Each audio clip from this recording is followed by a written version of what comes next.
The GOP office in New Mexico appears to have been set on fire in an act of terrorism.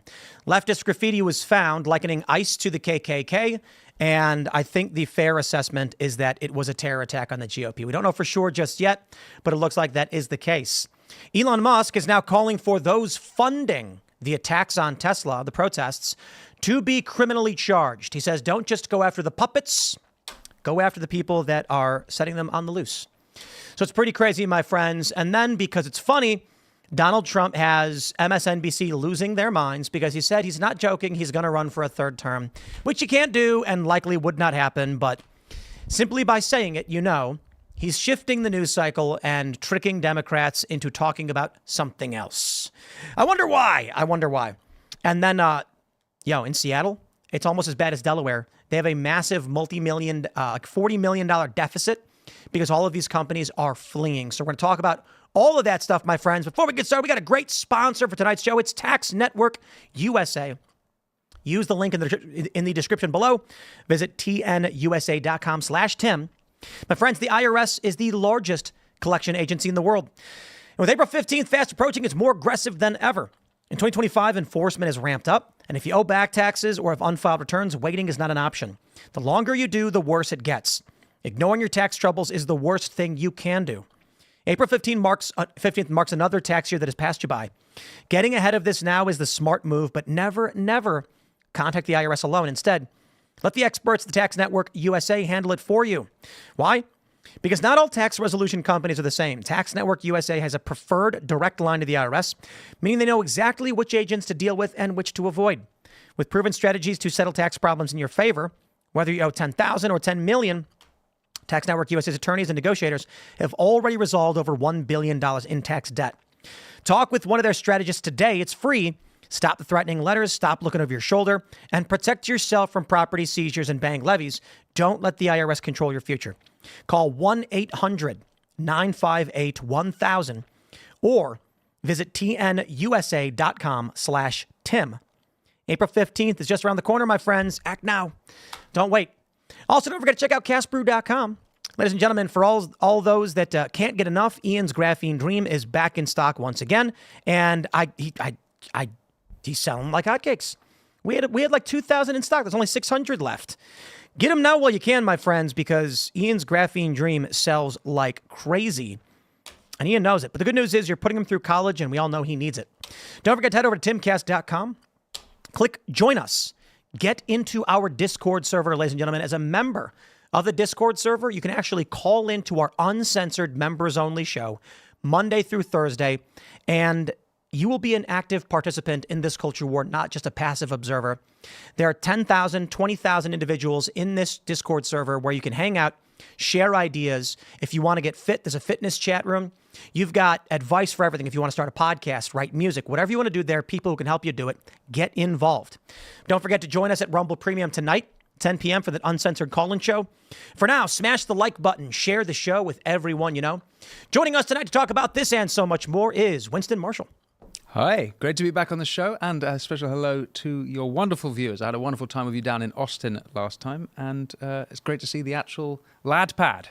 Absolutely. Who are you? What do you do? I am a musician from London. I have a show, a politics show called The Winston Marshall Show, and we cover similar topics, but obviously a lot more British stuff as well, what's going on in Europe, a lot of populism stuff and the fight back, as you have been doing over here, although ours is a lot less promising in Britain.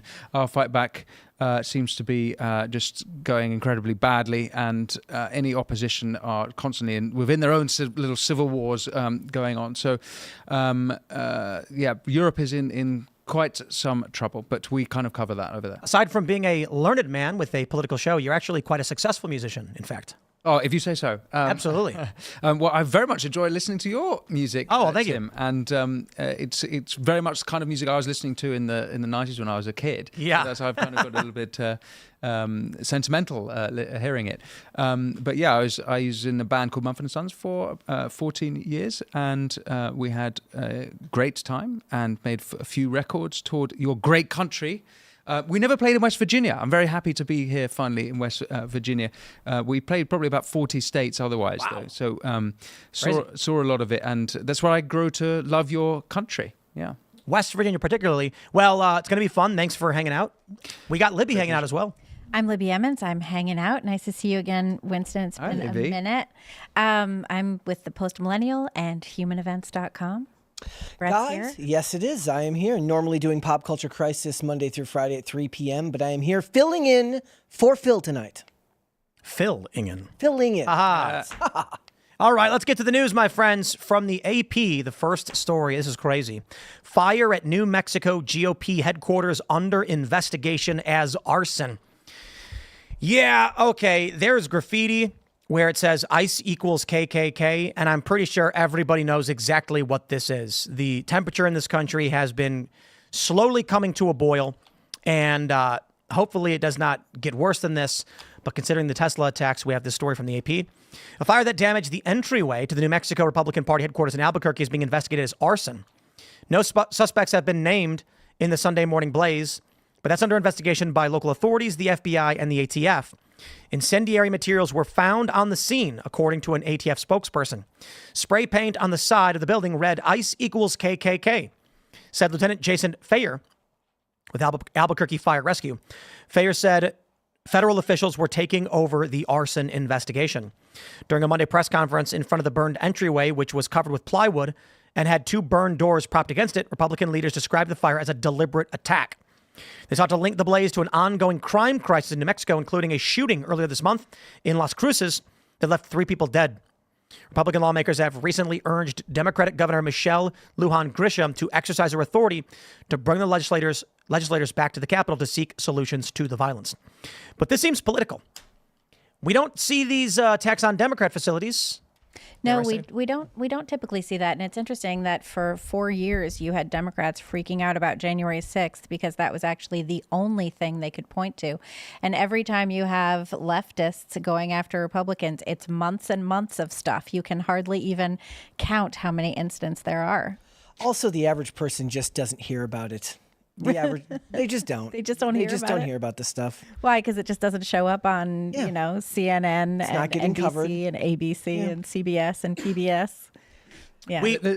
Go ahead. There's one thing I'll note on this, and I've been following what's going on with the Tesla attacks. There's only one prominent Democrat, I think maybe only one Democrat full stop, who's spoken out against that, and that's Ro Khanna. And I looked into this. Pelosi has been asked about it, but has kind of avoided answering the question. Why is it so hard to not condemn this stuff? How can we expect it to stop? Why are they so terrified in condemning it? And I mean, Pelosi, if someone like that, we remember what happened in Portland. We've stopped the National Guard from going in. Even Trump sent her in, so she has a record there. But the other thing, if I can zoom out for one moment on this, is I remember in the heady days of January 2025, when I was told woke is dead. I was told that this election means that woke has finally been defeated, and Trump had all these executive orders that anti-woke. But we're seeing what I remember in 2020 as the extreme side of wokeism. We're seeing a reemergence of this far left extremism, and this is only 2 months in. I mean, we're in the 3rd month of the Trump election. So the woke being dead thing is a reference to Trump gutting it institutionally, meaning these institutions should not be implementing DEI policies and things like this. Yes. And private corporations abandoning this stuff. Yes. But in terms of what they're doing amongst themselves and how they react to it, at the administrative level, they are still attacking through lawfare. And in the street level, they are still engaged in violence. Yes. So what I see here is that things like Trump won the war on DEI. He won the war on some of these other specific topics. Let's say Me Too. There's no chance of that coming back. But if we're seeing this emerging here, I think that we'll see woke come out with a new face. I think this is just the beginning. We're only 2 months in. I mean, even at the policy level, I don't even necessarily know if you could say that he defeated them, because a lot of it is these companies are just shifting definitions. They're making their corporate structure around these types of policies even more opaque and hard to define. So it gets reimagined as bridge rather than DEI, things like that. But stuff like this, it's kind of analogous to what's going on in Hollywood, which is Disney is currently under investigation by the FCC because they believe that they're still engaging in these types of racially based DEI policies. But at the level of the studios and what they're creating, most of them are still all in on creating stuff like this. The only reason some of it was gutted was because a lot of the studios that were at least a little bit smarter understood that the money was not going that way. So it just gave them it let Trump be the excuse to get rid of it. But like we were talking about before the show went on the air, which is that this stuff wasn't happening necessarily while Biden was in office because people weren't primed the same way they are now that Trump is back in office, and all of their existential dread that is being kind of re-amplified every day by the news. It's going to get worse, especially as the weather gets nicer and it's easier for people to go outside. Riot season. Yeah, it's riot season. Riot season. Yep. Yeah, and they didn't need to do all the riots during Biden because they were getting what they wanted. Mm-hmm. But I do think it's important to remember that even though we are going to see this kind of violence, and even though we see it with this GOP headquarters and all of the Teslas and the Tesla dealerships and all of the boomers going around dancing and thinking that they're actually getting something done, it's still a relatively small amount of people, and these are the small amount of people that make a huge amount of noise. That's true. Did y'all see the people dancing in front of the Tesla, that coordinated dance or whatever? Yeah, it was hot. It was so hot. Well, I'd appreciate it if that's all they did. Yeah. I'd be like, oh, well, you got me. Well, if you want to go dance around in front of Tesla or protest, but don't be destroying people's property and don't be, going in and disrupting all of the business. Make your point in a politically protesty type of way, as is traditionally done. What was worse, that or the dancing nurses during COVID? Oh, my goodness. Oh, the dancing nurses were dancing on graves. Yeah, that was pretty bad. The doctors were almost worse than the nurses, too. Yeah, there were videos there were some black women who were filming, and they were like, is this why I can't get any service right now? And they were filming people producing a dance. So it's like people who actually need help at a hospital were looking at nurses staging a dance instead of doing their jobs. Mm-hmm. That was just disgusting. And then musicians who should have been playing shows where people could actually dance are shut down because they weren't allowed to perform. But that's okay, because they were playing Imagine, each of them, in their remote location. I mean, that's the real reason people should be mad at Gal Gadot. Yeah, I mean, that was. I found that offensive. The Imagine from your beautiful backyard. She's stuck in my apartment. She's not American though, so she probably doesn't understand as much as we do how awful that song is. I remember at that time the WHO reaching out to do, can you come and play for us? This is right at the beginning of the pandemic. Can you come and play for us? Because we're trying to, spend love or whatever. And what they were actually doing was trying to whitewash their own reputation, artist wash their reputation, using people like Lady Gaga and everything to. And it's a bit of a tangential point. Well, play where? At events? You play from your bedroom. Oh, so it was streaming their little concerts like the ultimate bed-in. I mean, it should have been, that should have been the thing. It's like an homage to Lennon and Yoko. Yeah, I come to America and I don't think it's quite reconciled itself with what happened from 2020 through the pandemic, through BLM, all the people killed in that period, all the damage done. I feel like it's been completely ignored and memory holed by liberal types, and I think even conservatives, it's like we don't want to go back there. It's too tiring. It's not just the conservatives, and it's not just the liberals. It's readers. Readers really? don't want to read it. Yeah, when you found we that run stuff at the Post-Millennial about rehash of COVID, here's some stuff that were revealed now and then, if people are interested in it. But when you say somebody has finally admitted that the virus was perhaps created in a lab in Wuhan, everyone's just like, meh.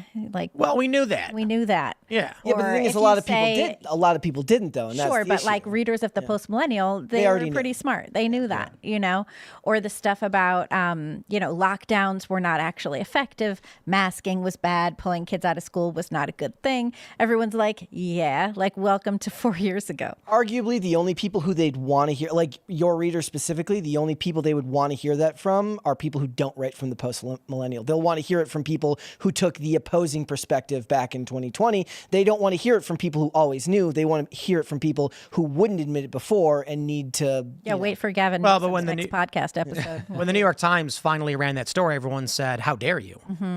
Like, what do you take us for?" It's what was it like? We were all fooled or whatever, and they're like, "We." It was you guys tried to fool us. I'm wondering the violence that we're seeing. So spring has only just begun, and the Spring has just sprung. spring has just sprung, and the terror attacks were happening well before spring started, which is uncharacteristic. Typically, the rioters wait till it's warm out, but they were actually coming out while it was still cold, which has me worried that we might actually see a potentially hot summer. A lot of violence. Depends on if there's like a really, really bad precipitating incident like in 2020. Like the George Floyd thing? Yes, yeah. Well, I mean, you lock people in their homes for several months, then give them a George Floyd, and anything that can be a catalyst or a spark for their anger that already exists. It's also weird because to me, I was always kind of led to believe growing up, if you're not politically inclined, you're led to believe that the right is the violent side. Right. Mainly because of stuff in the 90s. White supremacist domestic Well, yeah. extremism. I mean, there's actually going to be a Timothy McVeigh movie coming out this year that I'm very, very interested to see. Yeah. Really? I don't know who that is. He's Well, you're British. Oklahoma City bombing in yeah. 93. So there's a movie coming out about it. He blew up a federal building. Oh, Yeah. Okay, yes. Which is where, you know, between that and other things that happened in America in the 90s, the right gets that idea of being politically more violent. He's the one who wrote that manifesto on technology, right? That was Isn't him? that the Unabomber? That was the Unabomber. Unabomber. Oh, okay, okay. I went down a Kaczynski rabbit was hole the reading about Ted anthrax? Kaczynski. Wasn't he like anthrax attacks? Who? He was it was bombing. It was bombs. Okay, I guess that's why he's called.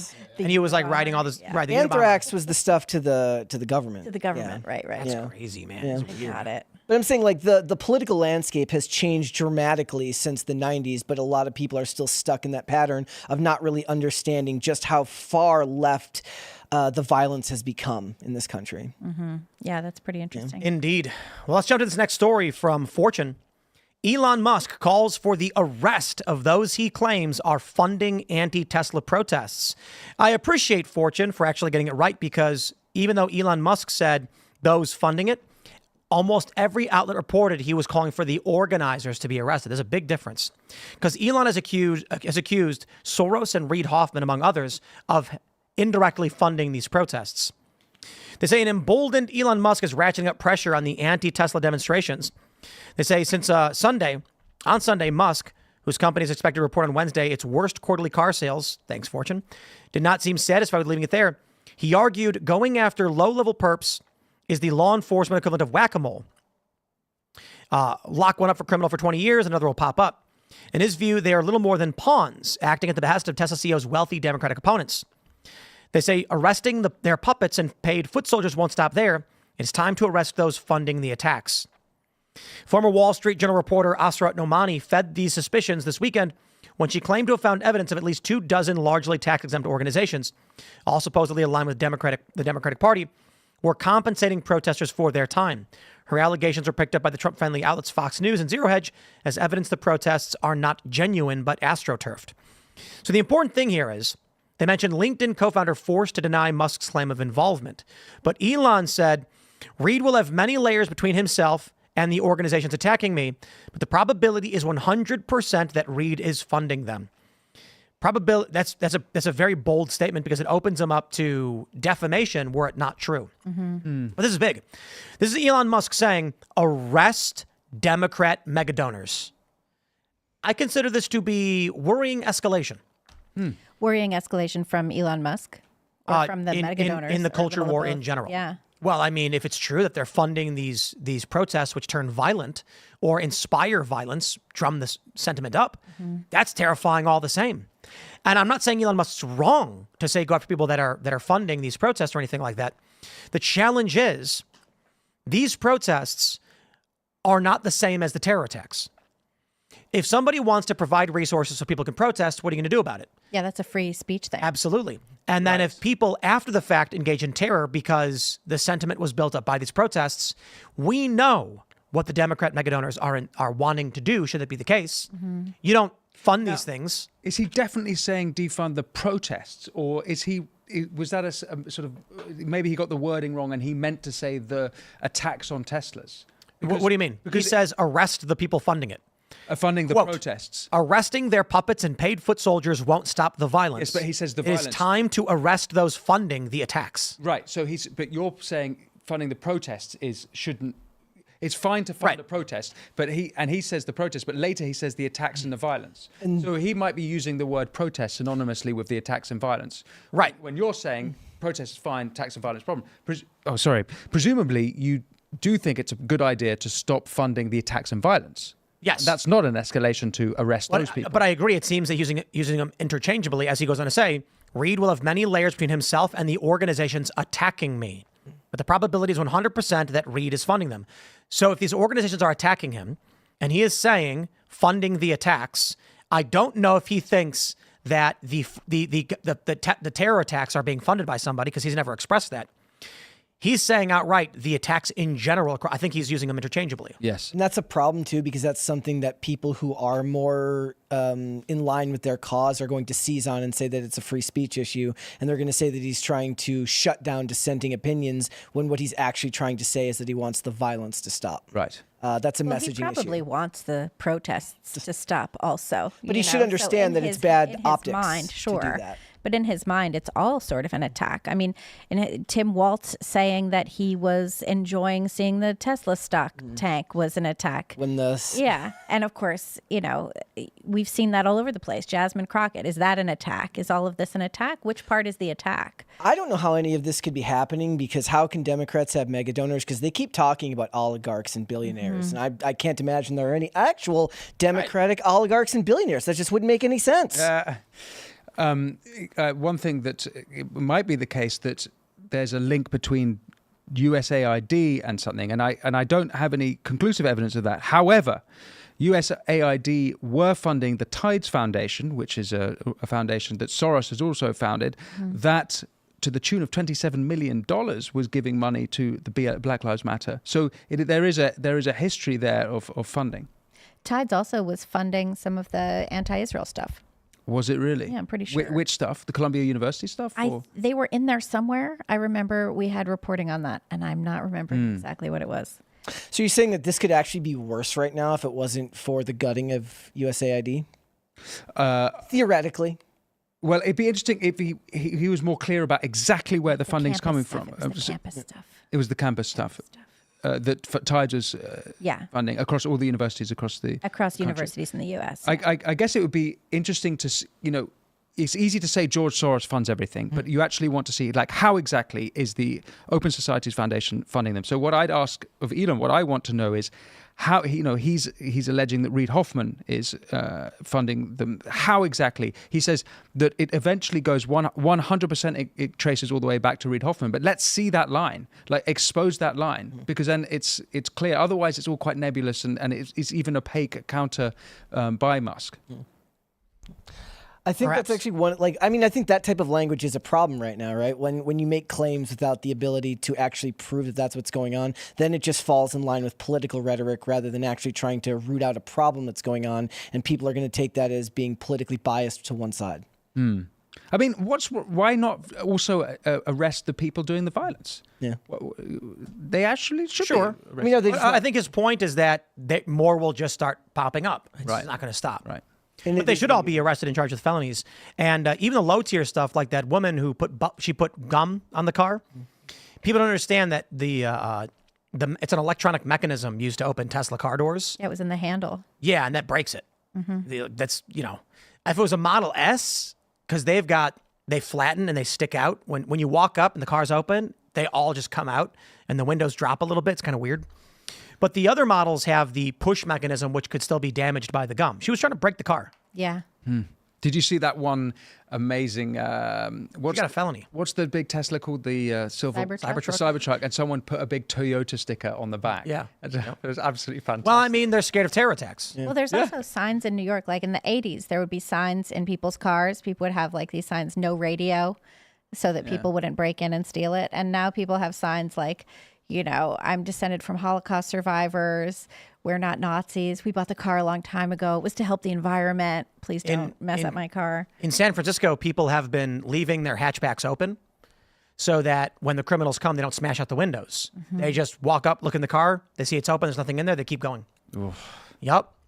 And I think Benny Johnson, he got robbed, didn't he? Yeah, he was filming in Oakland or something. Right. And That then was crazy. they came and smashed the window and tried. I don't know if they actually stole stuff or tried stealing it. The Tides Foundation is also funding the Indivisible Project, which has been staging and organizing protests against Teslas. Oh, really? Yeah. And Tides is funded by USAID. So Elon is in a position to end the funding to Tides. Well, and USAID just closed. Yeah, Like they're shuttered the they're doors. done. Yeah. They shut that down the end of last week, I think. One of the craziest things about living in one of these bigger cities is you can realize just how much people can get accustomed to when people talk about like, oh, my car only got broken into twice last year. And you're like, imagine this, dude. There's a place you can live where that just doesn't happen at all. Or nobody breaks into your Where car. nobody breaks into your car. That would be nice. I think in general, Americans mostly want a high trust society. And it's really been damaging having that trust just disappear slowly and then, all at once. Yeah. It's pretty much gone. I mean, now. that's been gone for a long time. It's been I gone think. for a long time, but even before the political animosity in the last 10 years, 20, 30 years of the media giving you the boogeyman of criminals and serial killers and stuff like that, high trust society's gone a long time. But you pretty much, now you're at a point where you figure your neighbors might attack you. Yeah. Your neighbors might come shoot your dog. Your neighbors might yell at your kids or. So I think they should any of just that kind of ban. They should just be no political signs in your driveway for the good of society. No, Or maybe political just no signs. neighbors. No. That would work also. That would work too. That's you got to go live on a farm somewhere, Yeah. buy land of your own. Yeah, but then you have to grow things. Then you're expected to do something You with have that to land. do something with Yeah. the land. Yeah. What a tragedy to hear Americans talking about this way about their country. Is this really something you believe is the case across the country? That But the trust is The going death down? of the high trust society. Yes, absolutely. Yes, that's for real. Yes. at the very least in big cities. Winston, I went to a CVS and I couldn't buy ice cream. So we were in. I think we were. Where were we? That could be New York, Chicago, I think it was in Philadelphia. Philly. Yeah, I could be wrong, but I needed to get nail clippers, because we were traveling. I walked inside, walked up to where the nail clippers would be. Most of the products were gone, and the ones that were there were locked. So I was like, And then you have to find someone who works there. I'm not going to do that. I'm not going to go find someone because I need the nail clippers. Whatever. I'll clip my nails when I get home. I'm only here for the weekend. So I said, screw it. I'm going, Allison was over by the snacks and I walked over to the snacks and she's looking at Cheez-Its or whatever and crackers. And I was like, let's just get a thing of ice cream. Screw it. I walk up to the fridge and Doors locked. locked. Could not even take ice cream. It was locked. Yeah. And I just said, let's just go. Yeah. I don't want to walk up, say, can I get ice cream? Walk back, get the ice cream, walk back. I don't care that much. And you know what? I shouldn't be eating ice cream anyway. But also, it's hard to find somebody in the store. So we simultaneously have a decline in trust in our society and all of these automated things coming into place that only work in a high trust society, like not that many people at CVS because it's all self-checkout, or the grocery store, or like different AI type of components like the AI drivers, the Waymo and all of this stuff. That works in a high trust society, and in a low trust society, it's just kind of terrifying to get into. What would you say the reasons that it's become a low trust? Because I've seen this come into your wonderful country over the last 2 decades, and I've seen the change, particularly in Democrat cities. I think of New York, I think of San Francisco, where I've had this similar experiences to you guys. But in Europe, and particularly in Britain, what's happened is mass migration is the effect, and it's through mass migration that we're seeing increase in violence, particularly in cities. We're seeing social cohesion breakdown, and we're seeing riots, counter riots. I mean, I could talk about the British Pakistani grooming gangs, which have inspired that, and it's really mass migration. Is that the same story here in America? Is it mass migration? You've had your own problems. I think it's more high crime, no prosecutions, and high limits on what it takes to get a felony. So if it costs, if somebody has to steal $900 worth of stuff to get a felony, people just put a bunch of stuff in a garbage bag and walk out. And we've seen endless videos of this at all of these stores.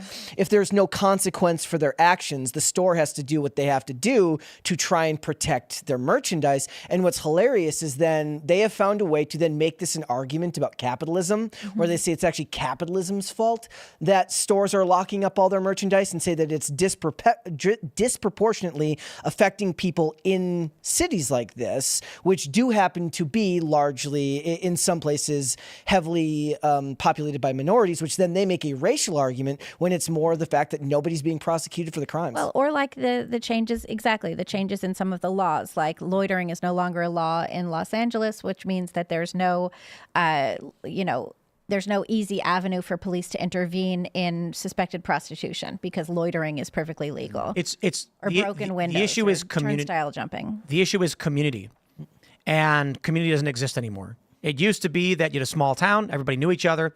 You're not going to commit a crime against someone you know. It's going to cause you problems with your friends and your family. But now nobody knows each other. So the attitude of police, the attitude of criminals, of everybody is, ain't nothing bad coming my way. During the lockdowns, when Attila's gym was shut down, the local cops refused initially. They said, we're not going to shut it down. They lived there. They're going to be social pariahs in their own town. So the state got cops from another town to come in, because those cops are like, we could literally do anything we want to you. And it's not going to affect me anyway, because when I go to wash my laundry or buy groceries, I don't live here. And so that's the problem we're facing with crime in all these places. Everyone's attitude is basically like, it's for me and my family. I don't know you. And there you go. And most cops don't work in the city that they live anymore. Or the city is so big that they live in one part and serve another. Yeah. Let's jump to this tweet we got here. This video is crazy, ladies and gentlemen. A man pulls up to block a woman driving a Tesla and starts punching her in the face. You can't really see anything. Heads up, because we don't like showing that crazy violent stuff. But listen to this report. This is from azfamily.com. Flagstaff, which is crazy. Flagstaff. Watch this. This is video of a Tesla attack in Flagstaff last week. It shows a green car pulling up next to a Tesla on busy Route 66, then swerving in front to box the vehicle in. The driver then walks over to the 61-year-old woman in the Tesla and reportedly starts hitting her while she's behind the wheel.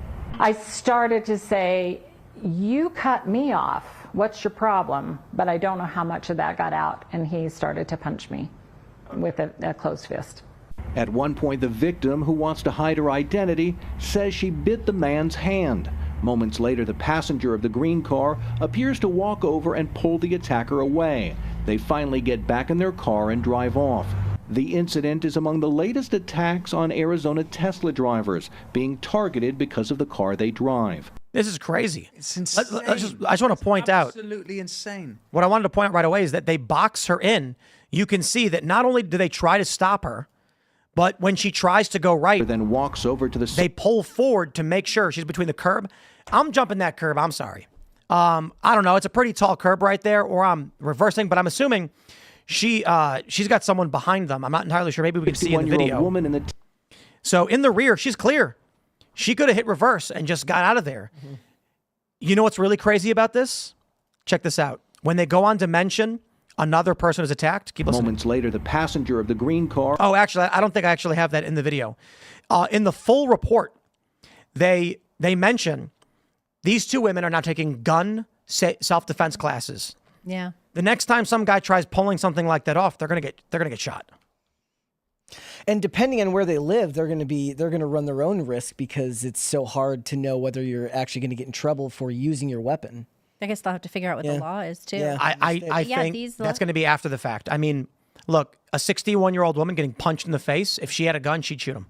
Well, these leftist guys are the same ones that have been saying punch a TERF for years and punch Nazis. And now Nazis are people who drive Teslas that they bought in order to help the environment and be environmentally friendly. Not knowing when they bought it. Nazis, Nazis love green energy. If the roles were reversed, we would never hear the end of this. It would be on MSNBC, CNN, relentlessly. If there was any sort of far-right attack on someone because of their Some lady in her car. I mean, it's such an absurdity that these people think it's appropriate to punch someone who's got nothing. The driver of the Tesla might actually be a Democrat. Yeah, probably. What do they know? Well, I mean, the people who are buying electric cars probably were leaning left in the first place.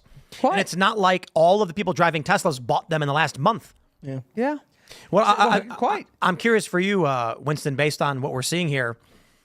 Have you ever seen anything as bad as this directed, targeted attacks sustained? In America or in Britain? America. Directed at individuals. I mean, the worst, it seemed to me, was in 2020. That was a real period. I mean, we talked about this a little bit earlier. But your 2020 was mass rioting, which is Over violence. months. And then you had it culminate with the autonomous zones. But those were leftists against government. I'm wondering if, and I don't know, Libby and Brett, if you've seen anything, what we're seeing now is random attacks on people for political purposes if they can be identified, meaning the Tesla car itself is enough identification for these attacks to escalate on these individuals. It's a good point. I remember in Portland, someone wearing a MAGA hat was killed. This is right. something that Andy No Isn't it reported. Aaron Daniels. Was he? Yes, that's right. I think was it Daniel Sin? I could be wrong.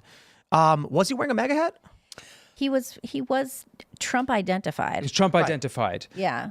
So this is a clear difference, right? So it's no longer, we don't need to identify what their politics are. And there have been attacks at Republican polling stations and stuff like that in the past. I think the difference between this and 2020 is that 2020 was less focused, and it was just an outlet of anger. It didn't matter who it was. They were just going after any business that they felt like tearing down at the time, which is why businesses that wanted to survive had to put signs up in their window to please, please, please leave me alone. But at that same time, they were going up to random people and asking them to raise their fist in the air to force compliance on people because it was a form of power. Yeah, there was definitely, in terms of like the attacks on Tesla cars, not just individuals, but Tesla cars. We did see, again, in 2020, we saw the attacks on statues, right? People were tearing down George Washington statues. People were so stupid that they were tearing down statues of abolitionists, saying, that they were racist. And it's like, really? Because they were abolitionists. It was Danielson. They Aaron would Danielson. still be considered racist by today's standards. The reason why I'm asking this is I'm curious, Winston, your perspective on where this country goes. Obviously with the, Trump being criminally charged, but now he wins. Now the Democrats are saying what he's doing is unconstitutional. Now we have Elon who's working with Trump, and people are just either there's terror attacks against dealerships. They're physically attacking people. Do you see a scenario where things start to chill out maybe, or what do you think? I think that the way it's heading is, and I note what I said earlier about no Democrats really calling this out, is that we might end up that something really awful happens. God forbid, I don't want it, but it would take something really awful, it seems, for Democrats to finally speak out against what's going on. And even then, to be honest, I'm not sure it would. We heard Maxine Waters talk. They're not going to change their rhetoric. And there's plenty of what happened in 2020 that they didn't speak out, even when terrible evils were happening. No, they put websites to bail people out in their bios, is what they did. And Kamala Harris promoted it. Exactly. But Tim, is your question, because you think that we're in a particularly bad place, is this where you're pushing me here? Well, I'm curious. I think this is really different this time. The reason I wanted to ask before I gave my thoughts, because I don't want to influence what your thoughts on this particular moment may be. Maybe, you'd say, look, I've seen stuff like this, and, people are going to forget about Tesla or something like that. But I actually argued this is substantially worse in terms of the political escalation than we saw in 2020. And that's because we had this conversation a week or two ago. Is it worse now than it was in 2020? And I think it is worse. Certainly not the amount of violence occurring. It's the targeting attacks, the type of violence. So we have the mass swattings. You had, 20 plus or more swattings targeting prominent right-leaning individuals. Now you have, so it's scaling up in every tier of the right. At the lowest level, some woman, for simply having a Tesla, might not even be political, gets punched in the face repeatedly by a lunatic. Then you have the mid-tier, the influencers, getting swatted. You had Owen Schroyer brought out of his house with his hands up, and they told him to take his shirt off because the police are pointing guns at him, and cops don't know what's going on. Then at the highest level, of course, you have the administrative attacks, attempts to arrest and jail Trump and his people. But now that he won, that is being stopped by Trump at the highest level. Of course, we have a counter with Krispy Noem, Kash Patel, Dan Bongino. But in 2020 with the riots, it was random rage. People were mad about Trump. They were mad about lockdowns. They were mad about George Floyd. And they were going out and attacking random things. And everything. Anything and everything. They burned down buildings. They attacked random people. That is very, very bad in terms of the sheer violence. But a riot may not go anywhere. Right? The riots happened, I think, largely because of COVID lockdowns, built up a lot of rage. The George Floyd story was the spark that gave people the excuse to go out and be angry. And they weren't overtly targeting people, though. There was one guy in Portland who got shot twice in the chest. And it was violent with the Chaz Chop, where they actually shot and murdered people, unloaded their rifles on some teenagers in a van, in an SUV. Crazy. What we're seeing now, though, in terms of political escalation is random street-level terror attacks, mid-level terror attacks in the digital space, bleeding into the physical space with swattings, mid-level terror attacks with fire bombs and mass shootings on dealerships. This seems to me worrying escalation where what happens when a leftist gets run over? Some guy already did that. He jumped the curb and drove through some protests against Tesla, and they got out of the way. He got charged. What happens when one of these individuals shoots one of the people that are attacking their vehicles? Then the left says, they're attacking us now. The fascists are attacking us. What they did with Kyle Rittenhouse. And that's what they did in Texas. Remember that situation in Texas? Do you think, okay, so I have a question. Is part of this because I think a lot of this has to do with we live in a sick society and there's a lot of unbelievably emotionally dysregulated people who don't know how to control themselves and who suffer because they have been fed these lines about political opposition being evil.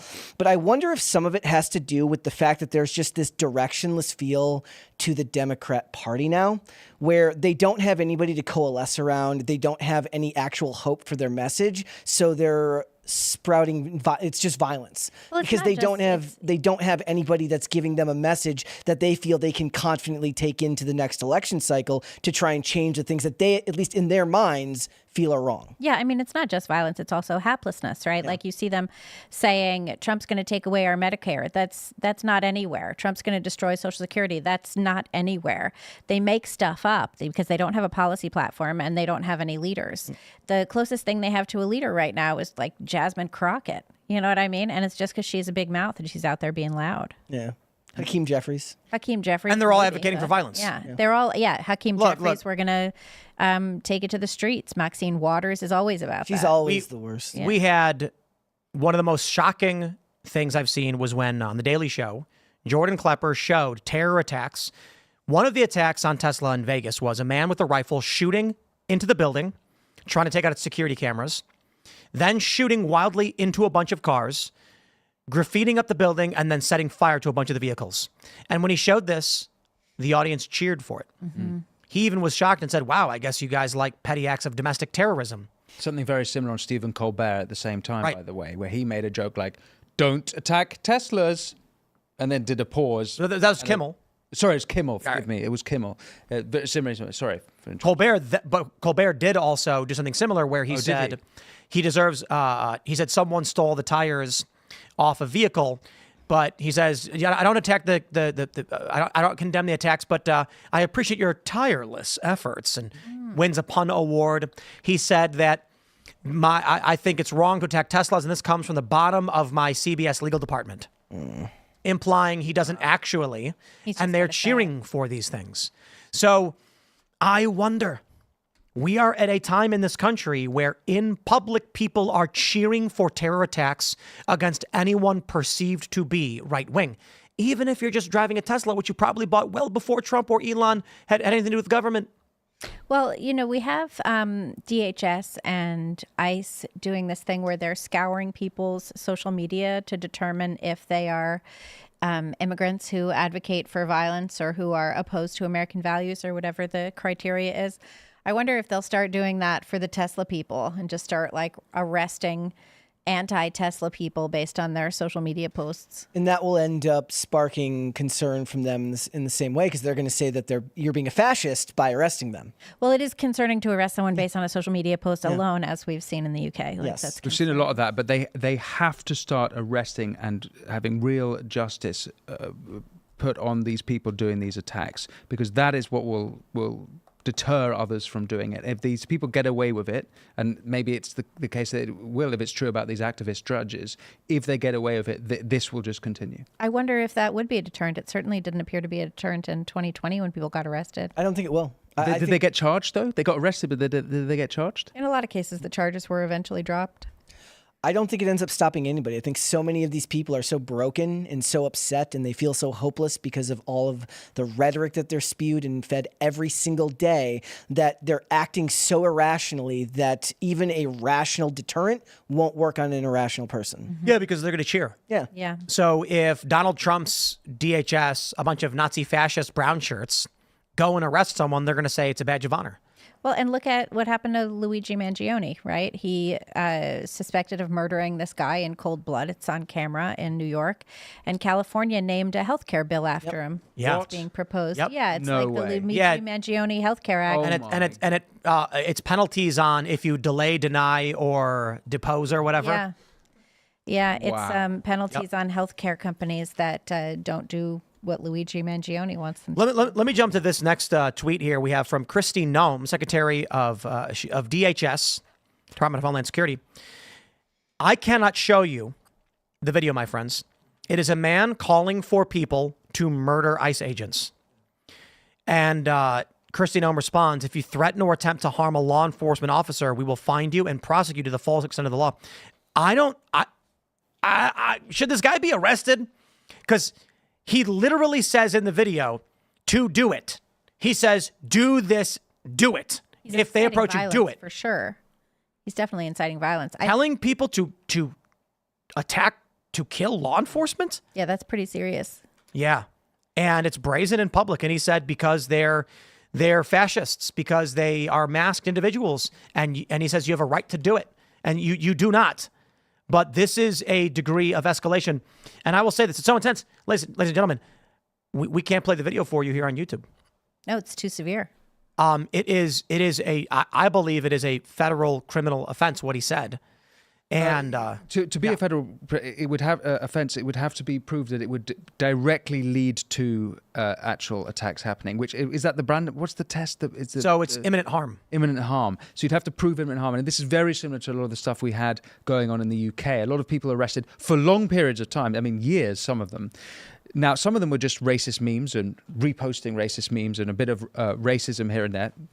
Disgusting things that were said, but clearly not incitement of violence. But then there's some people who were arrested for planning online, on using Facebook to plan where to do certain attacks on asylum hotels, and those people were arrested. No, go ahead. Sorry. I don't know if you were done. So you're saying that this seems to you to be like a felony, but Yes. wouldn't you have to prove that it would directly lead to an attack? No, it turns out you don't have to do that, which is crazy, but based on precedent. Like, for example, Douglas Mackey was arrested and convicted for, what was it, like a election interference or something? That was fraud. That's different from threats of violence. Right, but there was no evidence that the DOJ could provide that showed that the meme he posted impacted anybody to do the thing that the meme suggested. In regards to violence, though, the imminent harm is the standard. And so that's why usually if you said something like, I think people should do this thing, isn't illegal. But if you say, at this time, go do this thing. Right, like, isn't this incitement? This, I believe, qualifies, as he says several times. Right when the video starts, he says, do it explicitly. And I can't play it because he's maybe in the uncensored portion, but I don't want to play with this video. But he's referring to a specific place and a specific time. No. He's not. He's just saying. So if you see- actually, this is where it gets interesting in law. If it's an imminent threat where you said, I want you to go to this place, Jim's bar, go pick up one of these things and then use it to do this thing to that guy. You've got a person, you've got a place, you're directing them to do it. In this regard, he is saying, if ICE agents show up at your house or stop you anywhere, do this thing with this thing. He's saying to shoot them. He's explicitly saying, take a gun. If you see them, end their lives. That's what he's saying. I believe this qualifies as violating the law. And I'd be interested to see this. Democrats will absolutely defend him. If he got arrested for this, they'd say it's free speech. They're defending Luigi Mangione. Indeed. He shot a man in cold blood. Likely. Accused Likely. of. Yeah. I actually don't think he did it. You don't think he did it? Nope. Okay. Because the initial videos that were released, I'll say it every time, when that story first came out, we all looked at the surveillance footage and said, that looks like a middle-aged guy. You can tell by his hands, the top of the face that you can see. It looks like he's got older skin. Older folks, their skin doesn't move as well in the cold. You'll notice they do like the moisture test. You pinch the skin and pull it. You can see pressure points on his hands. I assumed when we first saw that it's going to be a guy who was like in his late 40s or 50s. Then they put up a picture of this other guy, said he was a person of interest, and he's wearing a different coat with different eyebrows and a different backpack. And everybody said, that's the guy. That's the guy. He's the suspect. And I said, guys, no. They're saying he's a person of interest. That could mean that he was maybe in the same building talking to the guy and they want to talk to him. Then all of a sudden, they find this Luigi Mangione guy in a McDonald's. Someone recognized him? How? I'll add to that bit. With an orgy of evidence. I think I'm certainly with you in questioning whether he's really the guy, because if you look at how the kill was done, it's a really professional job. And then if you look at how he was caught, how can the same person who pulled off that unbelievable professional, looked like a hit job, then get caught by in the stupidest of ways at a McDonald's? It doesn't seem like who would recognize the guy at McDonald's? Yeah. You know, look, from when people recognize me, and I'm sure you get the same thing, is they'll be like, you kind of look like some guy. They never come up and they're like, that's you. So particularly, if you look at the actual image of what they, he had a mask pulled down to this. You're not going to recognize. Didn't he have his manifesto in his bag? And the weapon, and I always carry my manifestos to McDonald's. This is why people have said it was in the Minority Report reference, an orgy of evidence. Yeah. Meaning, you walk in the movie, Tom Cruise's character walks in the room and there's photos everywhere of his son who was kidnapped. When the inspector comes in, he goes, "No, I don't believe it." He's like, all of this is a stage. It's meant to look like a crime scene. Come on. And have you seen the video of him when he's, I think he's cuffed in a jumpsuit and he's shouting at the press? Right. It was really interesting to watch that again, because what he says is not what it's not what someone would say. I've unfortunately forgotten. He said something like the American people being too stupid to believe it or something. Exactly. It just, the way he said it didn't seem to be like the sort of thing an actual hitman would say then. So maybe, I don't know, but in that regard, it could be a hitman got away with killing a CEO, and the government is like, we cannot have a story of a rogue hitman running around. They have to pin it on somebody. Why, have they never seen mafia movies? I mean, there's plenty of stories. The American Should public have taken the gun and let the American public would panic, and it could disrupt the economy in many ways if people are scared to go outside because there's a hitman running around or a murderer. But don't the American public already? No one would be surprised to learn there's hitmen in the public. Everyone knows there's hitmen. Well, the belief among many Americans is that there probably are, but it's extremely rare and much harder than people think. It's usually just a sting operation. But back to the main point. My concern here is if they don't arrest this guy, this is what I referred to as I didn't make this up. Someone chatted this to us: the ice bucket challenge of terrorism. But this guy made this video because he's like, I'm going to get 1 million views, and he is. The video from Christy Nome, the posting of Christy, 1.3 million. The post from Libs of TikTok probably has way more. It's got 2.4 That's million. right. I'm not going to play that video. We're not going to listen to this guy. He says it twice. More than that, he keeps saying it over and over again. That's right. He says, that's right. Do it. Do it. He's dressed. Didn't it say he was like a real estate agent? He's literally wearing like a real estate agent costume. That's calling for scarier. That's what I'm saying. Calling for violence in like a vest should be probably the most egregious part of all of this. When you have, let me go back in time. I remembered after 9/11, there were reports in the news that they feared terror attacks in small suburban towns. They said that the terror alert has gone up and the town that they're concerned about is this, insert small Ohio town. And I'm thinking like, why would they target the middle of nowhere?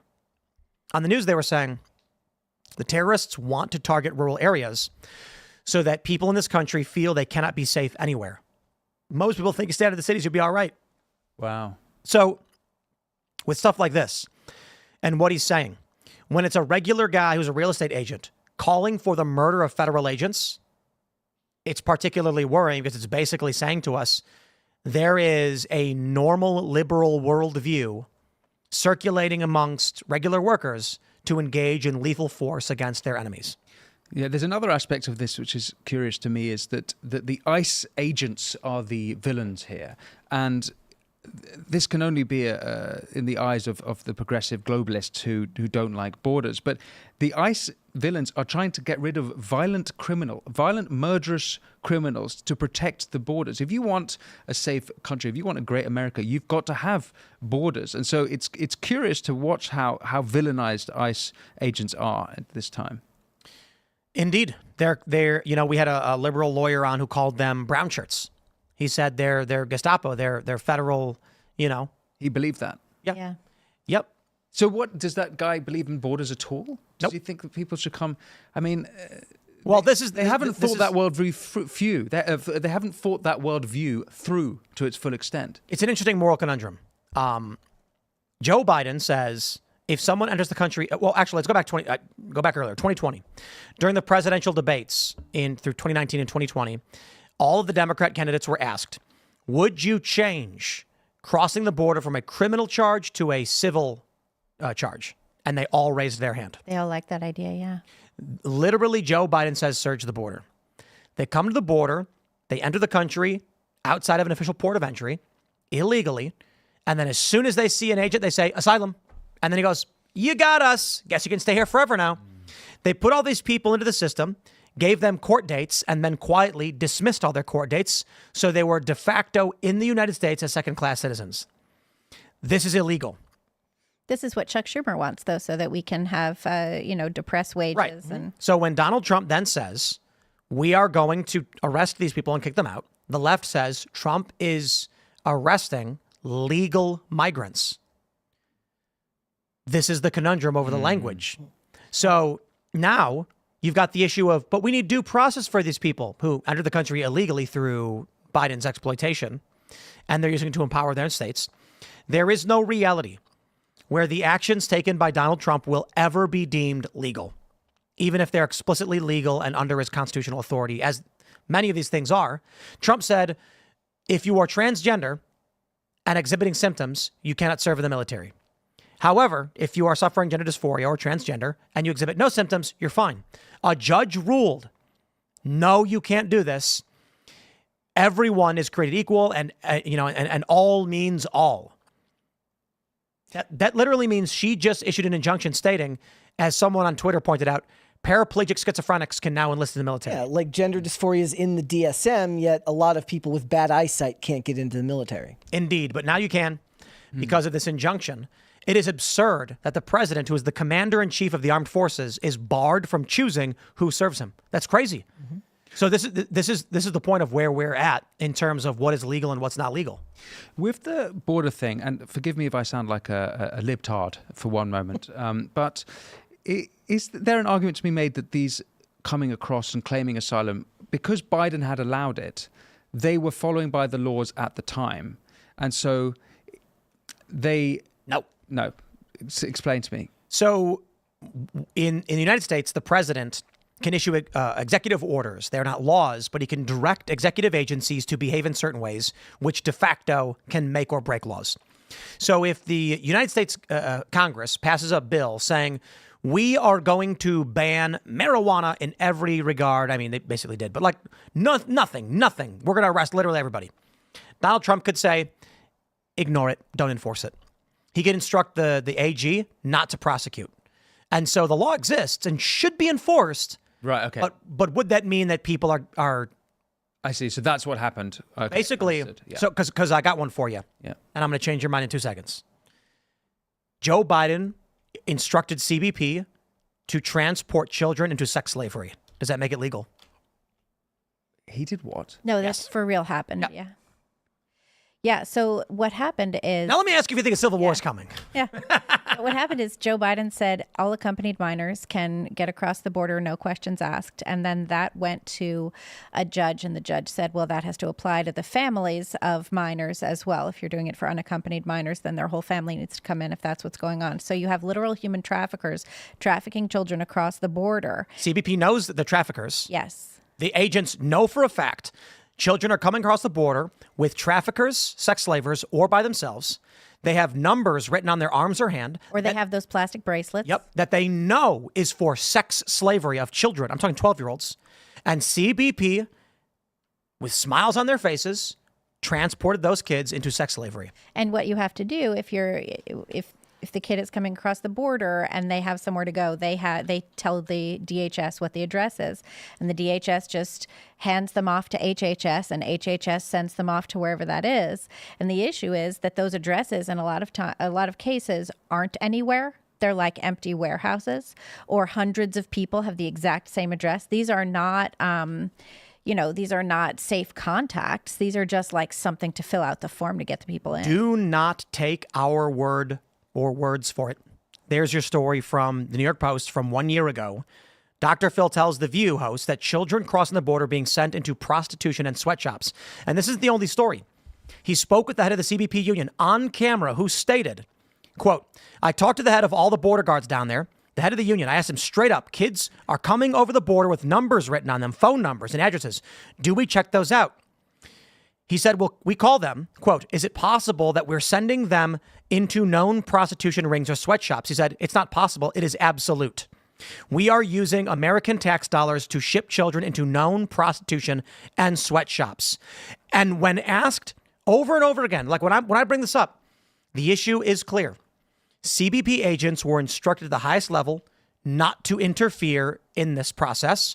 And if a child came across that they knew was going into sex slavery, just transport them to the vehicles and send them where they're supposed to go. Savannah Hernandez did a lot of reporting on this at the border and uncovered the exact same thing.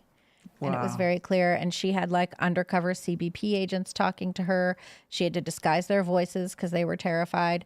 There's like a rape tree, basically, where there's paraphernalia left from children on this tree. So the issue we have now is, yes, Joe Biden told them, you can come across the border and we will ignore the law and do whatever you want. And while the Democrats will say, the barber was just an asylum seeker. Sure. My understanding, I could be wrong, is this guy was illegally entered the country, coming from Venezuela. It's typically implied, or I believe it's not absolute law, but you're supposed to apply for asylum in the first country of safe, harbor or whatever. Haven, yeah. Safe haven. And they all skip over all of these countries. Trump reinstituted that and said that's what has to happen. You have to apply for asylum in the first safe country you get to. And so when we're talking about Joe Biden letting these people in, we are speaking broadly of the sex traffickers, the drug traffickers, the gangs, the cartels, the criminals, and some, I think, who are fine people. The Democrats ignore all of the crime and say they're legal asylees. Well, because they changed, like you were saying, they changed the definition of legal. So they add all of these sort of like sub-legal categories: refugee, asylum seeker, temporary protected status, unaccompanied minor, without having any way to check any of the ages or where they're from or how they got there or anything. And so now you have Trump trying to revoke a lot of this stuff. Like revoke the temporary protected status, which is what, like 500,000 people from Cuba, Nicaragua, Venezuela, and Haiti, and say like, you're done. And the interesting thing about a lot of the people who come in on the temporary protected status program and the refugee program is you don't have to be coming from the nation that has, refugee capable status. You can be living perfectly comfortably somewhere else. Like you could be a Haitian who moved to Bolivia or whatever, and you're coming now from Bolivia with Haitian refugee status, even though you're basically just giving up whatever life you had constructed in Bolivia. Kind of like when the UN says anyone of Palestinian descent is a refugee, even if they've been, in Jordan for like 25, 30, 50 years. Or 3 generations. Or 3 generations, or back to 48, whatever. I have repeatedly called for all of these CBP agents to be imprisoned since this story came out.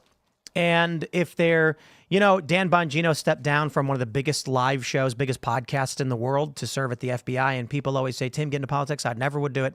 There's one thing I would do. If Donald Trump said, Tim, we want you to work in the DOJ with Dan and Cash, and your only job is to find law enforcement officers who facilitated crimes against children or otherwise broke their oath and bring charges, investigate, and I'd done, Mr. President. Because There's a lot that I think, and I am kind of half kidding. I'm just saying that's how passionate I am about this stuff. But I think if as absurd a moment ever came up, if I was asked to go after the law enforcement officers who are facilitating children into sex trafficking because Biden told them to, I would do that in a heartbeat. How do they live with themselves, How do you live with Well, yourself? that's an interesting question to ask, because you were talking about the lawyer who was talking about how he thinks that borders shouldn't exist at all. Anyways, What is it about modern day, whether it's Democrats or leftist politics, that makes it so easy to ignore stories like this? Is it some form of... Sorry, it's actually worse than ignore. And if I can give the example of two cultural examples. One is the Sound of Freedom film. Mm-hmm. This film was made about Tim Ballard, about sexual exploitation and trafficking of children. They didn't just ignore that film. Yes, they ignored it. They demonized it. Yeah. They slandered him. They went after him. That film, which I saw in a Los Angeles theater, in a normal theater, erupted in applause at the end. Everyone was in tears. It moved everyone. The people loved it. It did crazy good numbers. The people cared about it. How did Hollywood treat it?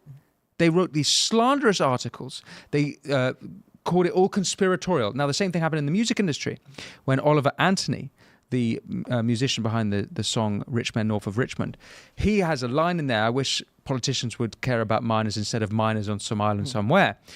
Same thing happened again. They went after him for that line. They said it's conspiratorial, it's playing into these right-wing influencer QAnon nonsense. That's their attack. How is it that this has become a political this is partisan? How is that this is above politics? There was for a long time this conspiracy that powerful individuals were all pedophiles and engaged in sex trafficking, and the media said you're nuts. And then the Epstein story broke, and everyone went, whoa. Wait a second. And today the big story was Virginia Giuffre posted that she has 4 days to live because she's in renal failure after a serious accident. She got hit by a bus. Very sad. Hit by a bus. I have a question. Do you have any kids, Winston? No. You do not have any, but Libby does. I have one son. So I would ask you, Libby, on a scale of Jason Statham to Liam Neeson, how crazy would you go if someone kidnapped your child? Oh, I would lose it fully. Liam Neeson? Full Liam Neeson? Yeah, Wait, Liam Neeson is losing it fully, not Jason Statham? I don't even know what you're talking about. Jason's... I don't even, I've never seen those films because I can't handle viscerally this concept of someone taking my child. I literally just can't handle it. Jason Statham is the general. He has the total movies. Destruction, arson, total insanity. Jason Statham has the general movies where he goes after people generally. Yeah, beat Rachel Zegler at the box office this weekend. Oh my God. That movie, it looks pretty good, actually. But Liam Neeson had the specific movies where his kid got taken. You know what I mean? We're joking about, but actually this is a really good question that you ask. And it's really relevant to my country, Britain. You'll have heard of the British Pakistani rape gangs, where over the course of decades, tens of thousands of young British girls, predominantly white girls, were targeted by British Pakistani Muslim gangs because they were kafir. And what does that mean? It just not means they Muslim. didn't think highly of them. They thought they were trash. They thought they were trash. And didn't the cops also think they were trash? The cops were complicit. Yeah. And these kids, there were cases where the kids, when they reported on it happening to them, the kids themselves were arrested. In one case because the young girl they was were like, "Oh, you're drunk and disorderly." But now they got her drunk. But can I say why this is relevant to what Tim's question is? Because after decades of that, after decades of the police doing fuck all about it, and last summer we had this horrible attack taken out by Axel Rudakabana on 3 young girls in Southport in the north of England, and a lot of British men were like, we've had enough. Tommy Robinson, in an interview with Jordan Peterson, said when he was a teenager, his teenage cousin was abused by one of these rape gangs. And actually, this is what you're seeing in Britain is, for how many decades can you go after our daughters and not do anything before we respond? You need to go like full Invincible. I don't know if you guys watch that show, but full Invincible on these guys. I was going to say I fear a full V for Vendetta, where the scene is the little girl wearing the mask is skipping down the street and the finger man shoots her, and then all the people from the town show up with crowbars and baseball bats, and then it's implied what happens next. Well, you mentioned earlier, like, is there going to be an event that leads to that? I feel like information is so decentralized now, and we're so disconnected as a society that there isn't one event like that could do that the way it did in that movie. The reason why I asked that question is because the opening scene in Sound of Freedom, the opening, not scene, but I guess scene is a man's children are told they could be movie stars, they could be models, and to bring them up so they could get a test screening. And the father brings them and they say, you have to wait outside. We'll come back in a little bit. And when he comes back, they're gone. And his children have been taken. And that, the acting was superb, but man, that nightmare scenario. When I was a teenager, I was approached in Harvard Square by someone who was like, oh, you should be a model with us, blah, blah, blah. And they gave me their card. And I went home and I was like, Dad. And he was like, no. What's that card? Where are these people? And I was like, scary, man. Dad, that would be fun. I could make money. And he was like, no, absolutely never. A lot of people told me that my opinion would change when I had a kid on a lot of things. And I'm like, I find it largely is the same. But the only thing that's changed is if it was done to me personally, it couldn't before when I didn't have a kid, and now it could. And Liam Neeson on Super Soldier Serum, we'll call it that. It would be a tremendous movie. People would love it. Superheroes and all. Just do a movie where you combine Captain America and Liam Neeson and his daughter gets taken again. Have you been following what's going on with the show Adolescence on Netflix and how it's talking about knife crime and incel culture and toxic masculinity amongst kids who are only 13 years old?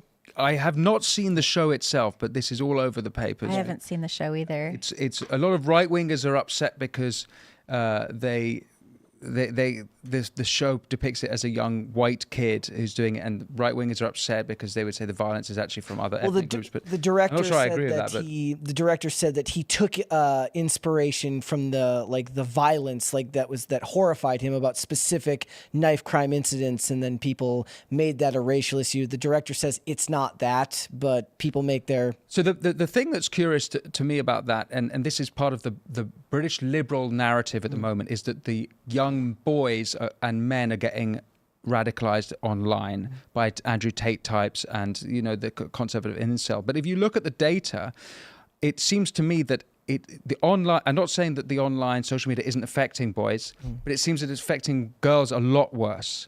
And examples of this would be the increase in suicide around young girls. For the JD Vance has been talking a lot about censorship and worried about how British companies are going to be censoring Americans. And that goes back to this online safety bill, which was inspired by the suicide of a young girl called Molly, I think Molly Brand. And she committed suicide and it led to it. But so the suicide rates among young girls, and not only that, politically, women are becoming far more progressive and they're going more extreme. And if you look at the data of how the elections through 2024, it seemed that women were turning harder to the left, but the media and the liberal media painted it as men becoming more aggressive, so what they're more politically extreme. What they're doing right now is they just made Adolescence available to all high schools throughout all of the UK per the Prime Minister, because they want to make sure that as many people can see it as possible, because they're painting the boys in the country as the problem. And the other thing that was interesting is that not just that, but now they're teaching anti-misogyny classes to boys. Oh, that'll work. Yeah. This is the news from yesterday, is that a toddler aged between 2 and 4 was suspended from school for being transphobic. Well, what was interesting about that was it was actually the period of, I think, the school year 2022 to 2023 was 178 children across grades were suspended for transphobia, homophobia. Here, let me pull the story real quick before. It wasn't just one toddler. Let me pull this up. This is from the Independent. 94 in primary school. Let's pull this one up. Toddler accused of being transphobic or homophobic was suspended from nursery. So the age of the kid was what, 2 to 4 years old? I think we're allowed to laugh at this one, right? Well, it was maybe not. I think you're allowed to laugh at basically anything. There were more than 13 of these kids between the ages of nursery and second grade. I think we are witnessing a shift that cannot exist. I would describe it as, what are those things called? Do you ever see... Tamagotchis? No, there's a river, and there will be lakes that are shaped like crescents next to the river. Yeah, Moonbow Lake, Oxbow Lakes. Oxbow Lakes. This guy, he knows what it's all about, right? Not so learned over here. But so how are those formed? Over time, the river, the water flow there's more friction on one side than the other, causing the water to erode faster, creating a curve. The river then starts snaking. But eventually, the erosion will break through, and the river will reconnect with itself, creating an oxbow lake, I believe you called it. That's how I view leftism right now. What they're doing to young men will not survive for a variety of reasons. The left is not having children. They are attacking young men and masculinity. Young men are going to they're going to want to look for masculine role models. This is what's happening. Exactly. Now, for a lot of them, it's Andrew Tate. It doesn't need to be Andrew Tate, but he's a guy who says you can be strong, rich, and successful like me. And there's a lot of guys who just wish they had the power to look into a camera and say, go F yourself, I got F you money. So that's attractive to young men. The left doesn't offer anything. Harry Sisson, come on. You think kids want to look like that guy? Sorry. And he's a young man, I know, but what? What do they got? Who's that guy who's really short? Robert Reich? There should be a way to offer masculinity outside of the mold of politics or outside of the mold of, hating women and using them like trash. We had it and they destroyed him. And it's Jordan Peterson. He was a really, I think, noble version of that, of teaching young boys how to. I thought he was, yeah. And they destroyed him. And totally predictable. Well, I mean, I'm not sure they fully destroyed him, but by trying to destroy him, they push these kids to people like Andrew Tate, who, in my opinion, is deplorable. But I do think that Dr. Peterson only goes so far. He had that famous tweet that went viral where he said, there are cathedrals everywhere for those with eyes to see, and it was an Evian water bottle. Look, Dr. Peterson has has tremendous insights. And for a lot of young men, when he said, clean your room, find the heaviest thing you can carry and carry it, people were like, this is great. And then he was easily mocked. He cries too much. He wears a weird suit. The suits are weird. I'm not here to criticize the guy. I'd still rather have Jordan Peterson than Andrew Tate. Of course, but what do you think a young man sees? He sees the goofy guy being made fun of with a good message, and then he sees Andrew Tate, who's a world champion kickboxer who's worth $50+ million or however much $1 million. He's got a bunch of sports cars, and he talks about how he can have any woman he wants and he'll do whatever he says. There's a lot of really great examples of masculinity, though, in our popular culture right now. Matt Walsh is great, and he has a lot of respect for his wife. They have a whole bunch of kids. That's still very political. But once everything again, is political at this point. Once again, there are still areas where the left gets in there. Look, the left cannot get Andrew Tate. Matt Walsh, he gets made fun of for a variety of things. He made fun of The Little Mermaid. They said, look at this grown man watching children's shows. Well, he has like 100 kids. But it doesn't matter. A young man who's 14, 15 goes online and they see bearded Matt Walsh with a good message, and they see him easily being mocked by the left. Haha, he's watching children's cartoons. Look what he does for a living. He watches kids' cartoons and then makes fun of them. That's stupid. Well, Jordan Peterson, they say, look at his goofy tweets. Andrew Tate, they say, he's abusing women. He's trafficking them. And it just makes him seem like dark and strong. Well, and gross and horrible. Doesn't matter. Look, the young guy doesn't want to be mocked and ridiculed. He's looking at Jordan Peterson, who's got a better message. He's looking at Matt Walsh with substantially better message, in my opinion, than both. He's a dad. He's got kids, and he's strong, and he's tough. Then Matt posts a picture of him holding a baby goat, which is totally fine and normal. But a young man looking for a ridiculous superhero-esque, and I'm not saying Andrew Tate is a superhero. I'm saying they're looking for that ridiculously fake, dehydrated, ripped muscle kind of guy. Andrew Tate is the closest thing they're going to get to a guy who can't be mocked. Well, he can be insulted, but he's not made fun of. They try to make fun of him, but it never works. Instead, you just have a guy who posts videos where he's walking with beautiful women in sunglasses and he laughs. And he does this on purpose. He knows what he's doing. Andrew Tate gets in that car. The reporter, do you see this video? The reporter asks him a question and he goes, who are you with? You're a nobody. And then peels out. A young guy does that too. Exactly. And this is what the left can't get past. So my point is this. What I was trying to get to in the beginning of the segment is that young women want men. Young men want women.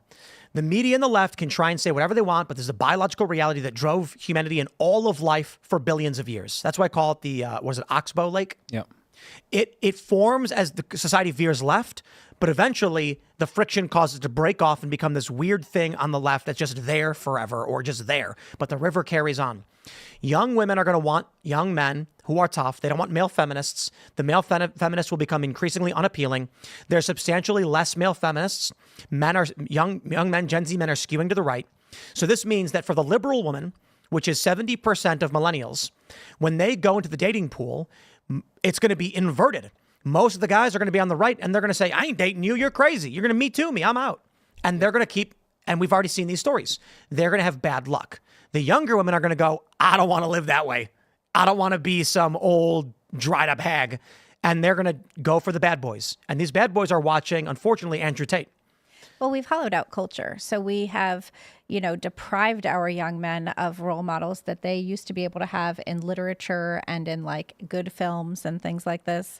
And I think that there's this void, and it's being replaced by, someone as horrible as Andrew Tate, which is really a shame. But I think that it behooves the right not to celebrate people who suck, and instead to provide worthwhile ideas like think for yourself, critical thinking, read good books, read classics, look at classic films, listen to good music instead of trash, all of this stuff. Like, we need to teach our young men and women this, so that when they're aspiring to be someone, they're not looking at like, the disgusting millionaire guy who like bangs body modified chicks and traffics them or whatever else he's doing, and look inside themselves and look to things that are of value. When young men were given the choice to be ridiculed, mocked, and belittled, or be a powerful demon. Well, you don't have, those shouldn't be all I'm saying is these should not be the only options. Of course, but this is what the left has created. Like these weren't your options. This is my point. You when guys Winston are said all like strong men, and these are not your options. It's actually a bit worse than, and maybe this is implicit in what you're both saying. They didn't just destroy Jordan; they destroyed all men. They destroyed masculinity, and so it's been a long erosion where we hear all this crap about toxic masculinity. We've heard it for a long time, and I actually think we are in the rebound from that, where actually girls are going, actually, I want real men. I'm how did actually you guys somewhat come up? hopeful. Because you guys didn't end up susceptible to all this nonsense. Like, Well, perhaps we're the generation before it.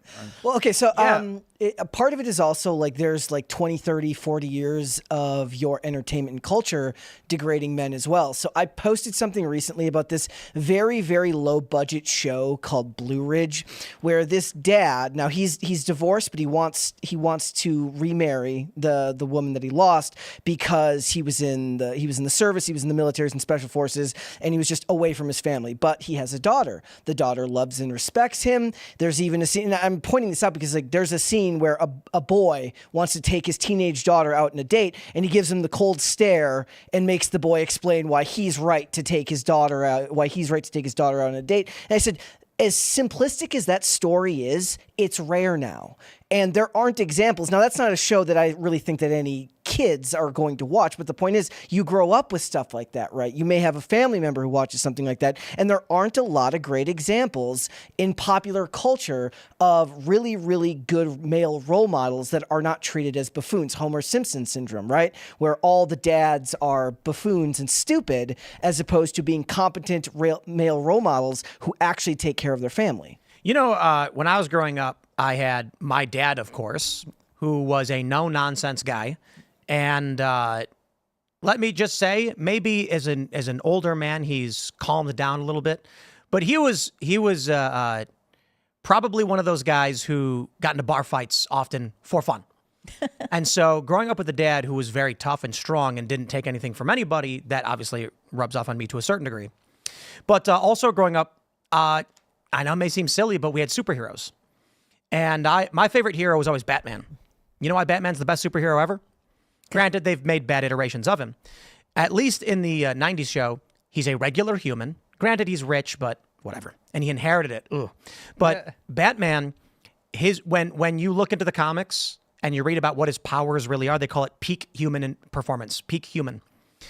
Batman as a superhero was the best a human could be, developing the best technology and being as strong as he possibly could with a strong moral code. And so I was a fan. It was great content. Superman was okay, but I didn't much care for heroes who just had powers. I liked regular people who were better. I loved the Michael Keaton Batman. It's good stuff. Yeah.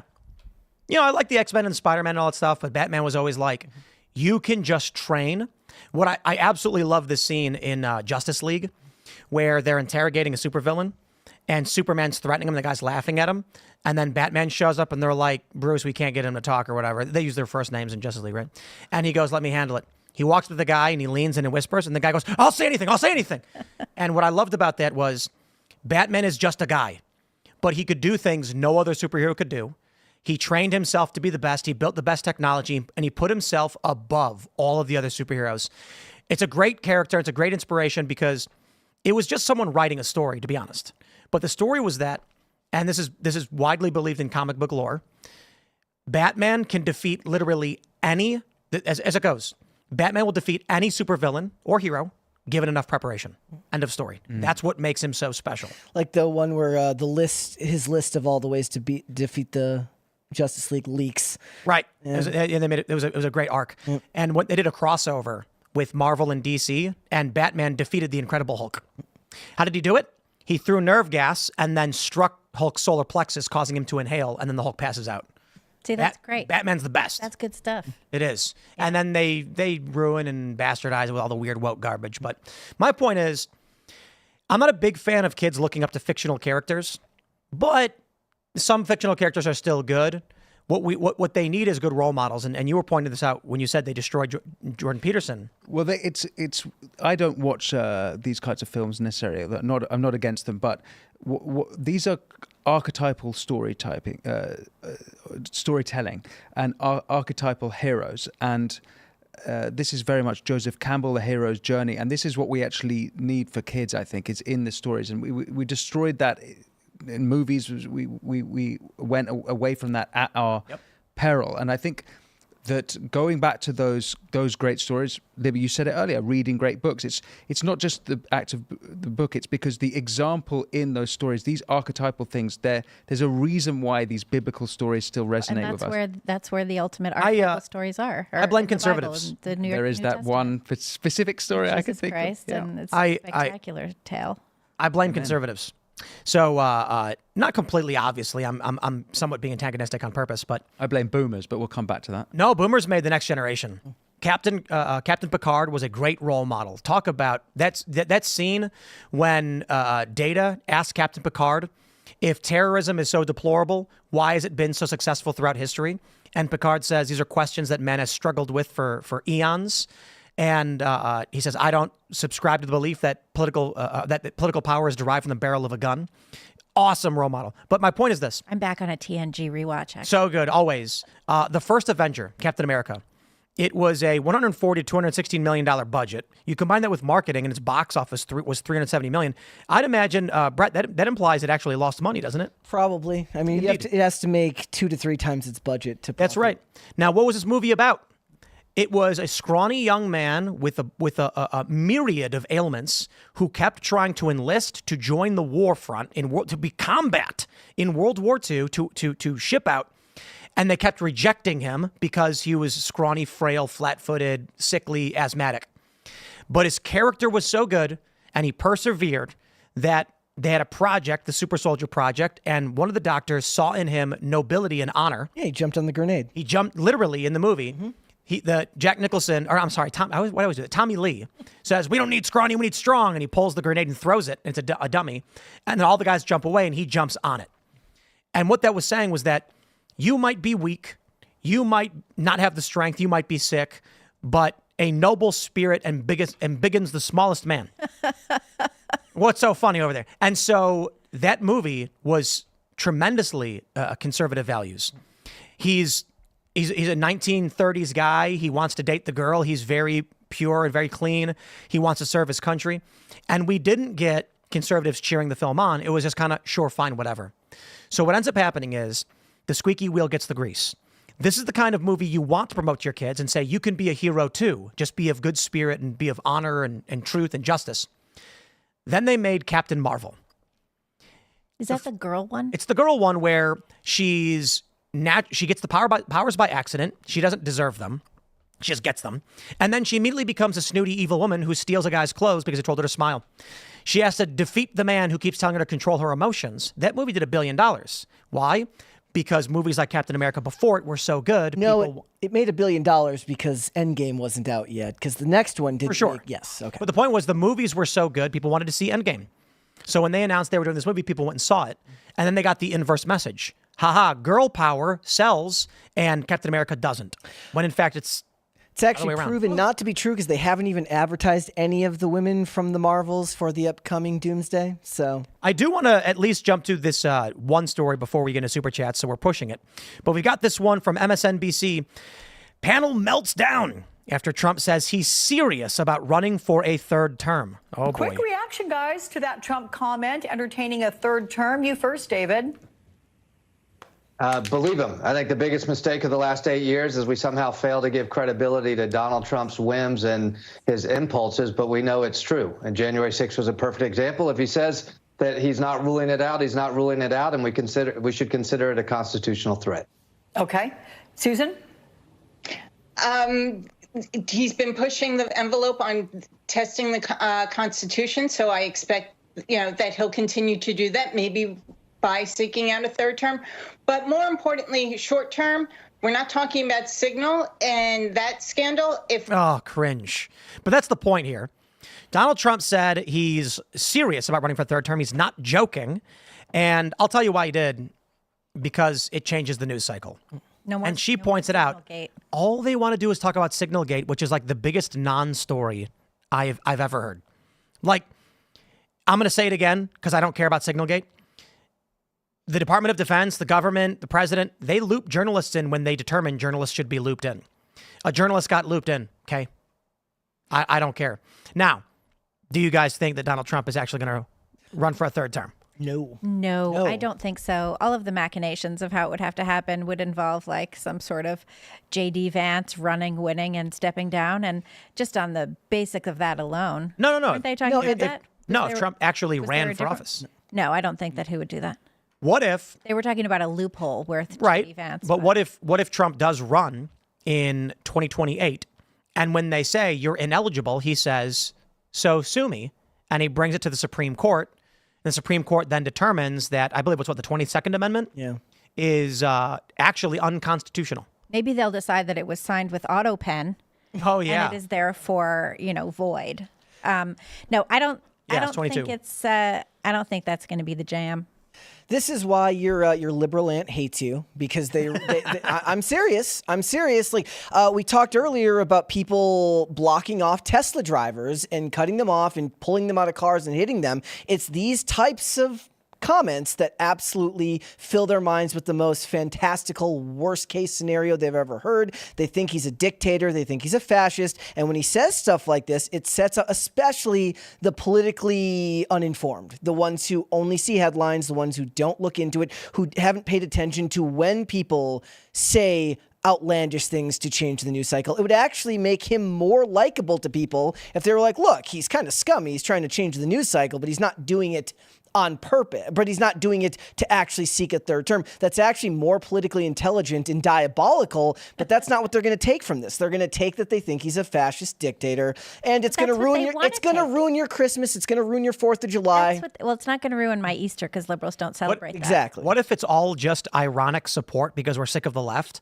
So, during the holidays when the family's like, he says he's going to run for a third term, and we don't really want him to, but we're like, good, I hope he wins. Go Trump. And we just in jest or ironically support it, and then we find like 20 years later, Robo Trump is still president. Yeah. The one thing the person I keep thinking of when they talk about the Trump third term is Christine Quinn, who was the head of the city council when Michael Bloomberg determined that he wanted to run for a third term.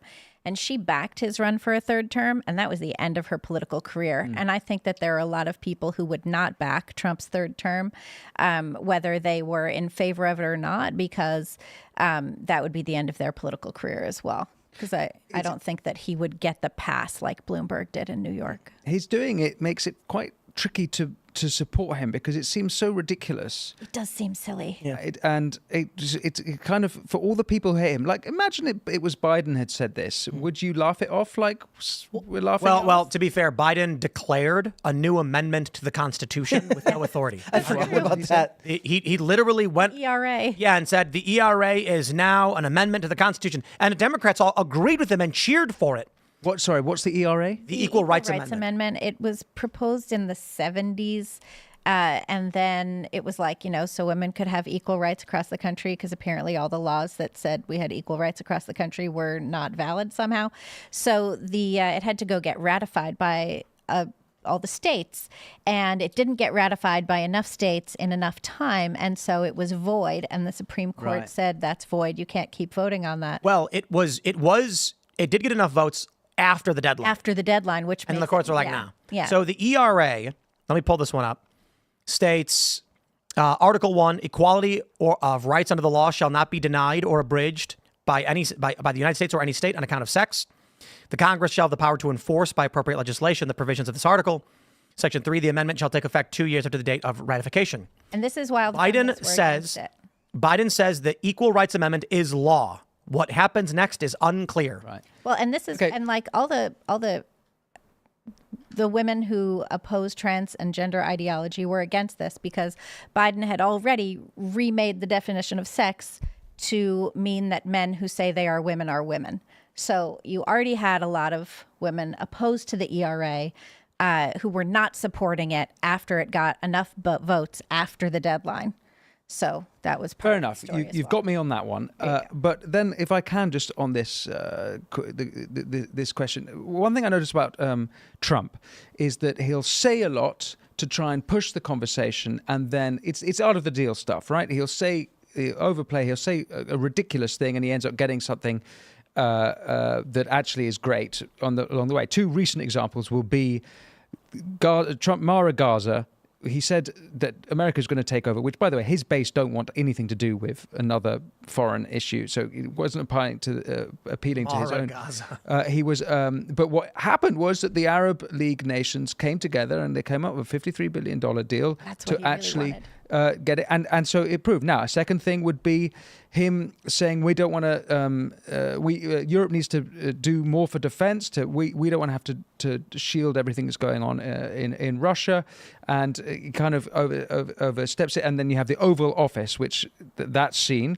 And what actually happened out of that was that Europe stepped up. So he's kind of, something ridiculous happens and he gets his way, and it falls in that. So what I don't understand with him saying he's going to run for a third term is what is exactly that he's hoping to, what's the art of the deal in this? What's the thing he's hoping to get out of it? I think what you're saying is that he's trying to move the news cycle along. And it's just So Trump. The funny thing is that Democrats have argued Trump does this, but they always seem to get amnesia. And the issue is, whenever there's a big scandal, Donald Trump will say something outrageous, which triggers the media. The media then goes for the sensational headline and abandons the thing that's actually politically disadvantageous. Which is what in this case? Well, I think Signalgate wasn't going away. That's an obvious one. But you don't think... Okay, so Signalgate, you said, wasn't that big a deal. Mm-hmm. Right. Now, I don't think Signalgate is at all a big deal in America. I don't think Americans care about Signalgate particularly. I think the media and the chattering classes do. Right. I think it's a big deal in the rest of the world. What? Because... Well, they don't know anything about our government. That might be the case, but I think what a lot of had happened is a lot of people will have seen Signalgate and been like, oh, America don't really want to get involved. They're really, I think Russians, Russia and China and the adversaries of America will see that and be like, China will be like, this is a really good time to invade Taiwan. Do you mean the messages of Signalgate? I'm saying the leak itself. You mean but so my argument initially, I'm not entirely convinced now, but I wouldn't be surprised if they brought Goldberg into that chat on purpose, because he would be tricked into espousing their talking points, which it really does seem like is what he did. When you read these chats, I said there's no shorthand, and text groups usually have more messages than this in shorthand, not a perfect scripted yes, no. That seemed weird to me. Why would they be having this kind of talk 2 hours before the strikes? Why wouldn't they be flying to D.C. and having a discussion in a secure conference room or the SCIF to discuss these attacks, going over logistics? For what purpose would that chat even exist? It makes no sense to me. Not to mention, there was no classified information in it, save the argument that launch times may be classified. I don't think they actually cared all that much. I don't know if the probability dictates that they intentionally brought Goldberg in, but because they wanted to trick him. But the message that came out, J.D. Vance, this is not a line with Donald Trump's message. The American people don't even know the Houthis are. I could not have dreamed up a better statement to the American people. Yes, very good statement to the American people, but it's not them that is the problem. It's what Trump and his team care about. Of course it is, but the message it sends to the adversaries of America, and I appreciate this is an America first, and I also appreciate very much the message within the signal. To address what you said about Russia and China, Trump campaigned on this. So Russia and China should already know. Iran should already know. Trump's not interested in foreign entanglements. He told the American people, no new wars. He was championed by the libertarians specifically because he didn't start any wars. That's the case. But Trump is also realizes strength, peace through strength. He understands the power of deterrence. Sorry, and so he's not someone who's like, he wants no war by saying we're prepared to use war. He's that kind of a president. He understands the power he wields as American president, and that peace can come that way. So. What the message is, my concern with those messages is that it's like, he's actually not prepared. China could take Taiwan, and Trump doesn't want to get involved. I disagree. Pete Hegseth, I think it was Hegseth who said in the messages, we have to do it. We're the only ones who can do it. We just need them to pay us for it. So then he went ahead and did it. I got to be honest. I think one of the reasons they're hammering so hard on Signalgate, the scandal, is because they don't want Trump to get the PR narrative out about the messages that were sent. If the story was the context of the messages, it's a great story for Trump. A journalist reports on the deliberations, deep and thoughtful. Look at what the spokesperson said. This looks like a deep and thoughtful deliberation over an attack. Trump knew that if he launched an attack on Yemen, it would make him look bad in the eyes of his supporters. A video of the interview I did with Trump ended up getting a lot of play because Trump said, we're not going to do this. Diplomacy will work. So I imagine it like Trump says, we got to bomb the Houthis. They're blocking the Red Sea. Europe's pissed. And then they're going, we could, but if we do this, your base is going to be pissed off. We do not need foreign entanglements. Trump said, well, we got to do it. How do we get the message in such a way that we look reluctant and we don't really want to do it? To the American people, who a majority of them do not want war. The narrative shifted away. I mean, this is crazy. Glenn Greenwald's blasting this off. I'm getting tagged by tweet after tweet after tweet from all these personalities saying, look at what Trump said to Tim. We are not going to do this. And then what happened? A couple days after that story, when Trump was in the scandal over all the activists and people complaining about the military strikes, it shifted to this evil journalist leaked information on the president to make him look bad. They didn't even want to do it. All of a sudden, the conversation on the right and in America about why Trump was bombing a foreign country was gone. And the only thing that mattered was some doofy moron accidentally texted a journalist, which is the biggest non-story. Holy crap. Okay, so I'll go along with that. Real quick, one simplified point. What matters more, that Donald Trump started bombing Yemen, a country we are not at war with, or a journalist published some messages? If that's the case, why, and forgive me if I'm being slow here, why then do the third term thing as a red herring? Why would you want to get people off that story? I don't know that the third term thing is specifically to shift the narrative off of Signalgate.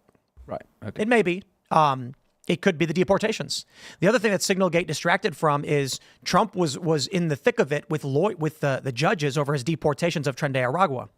The reason why he wants to get the PR off those, they fundraise off it. The media runs these stories about deportation. Trump has to then deal with all these legal battles where they're raising tons of money.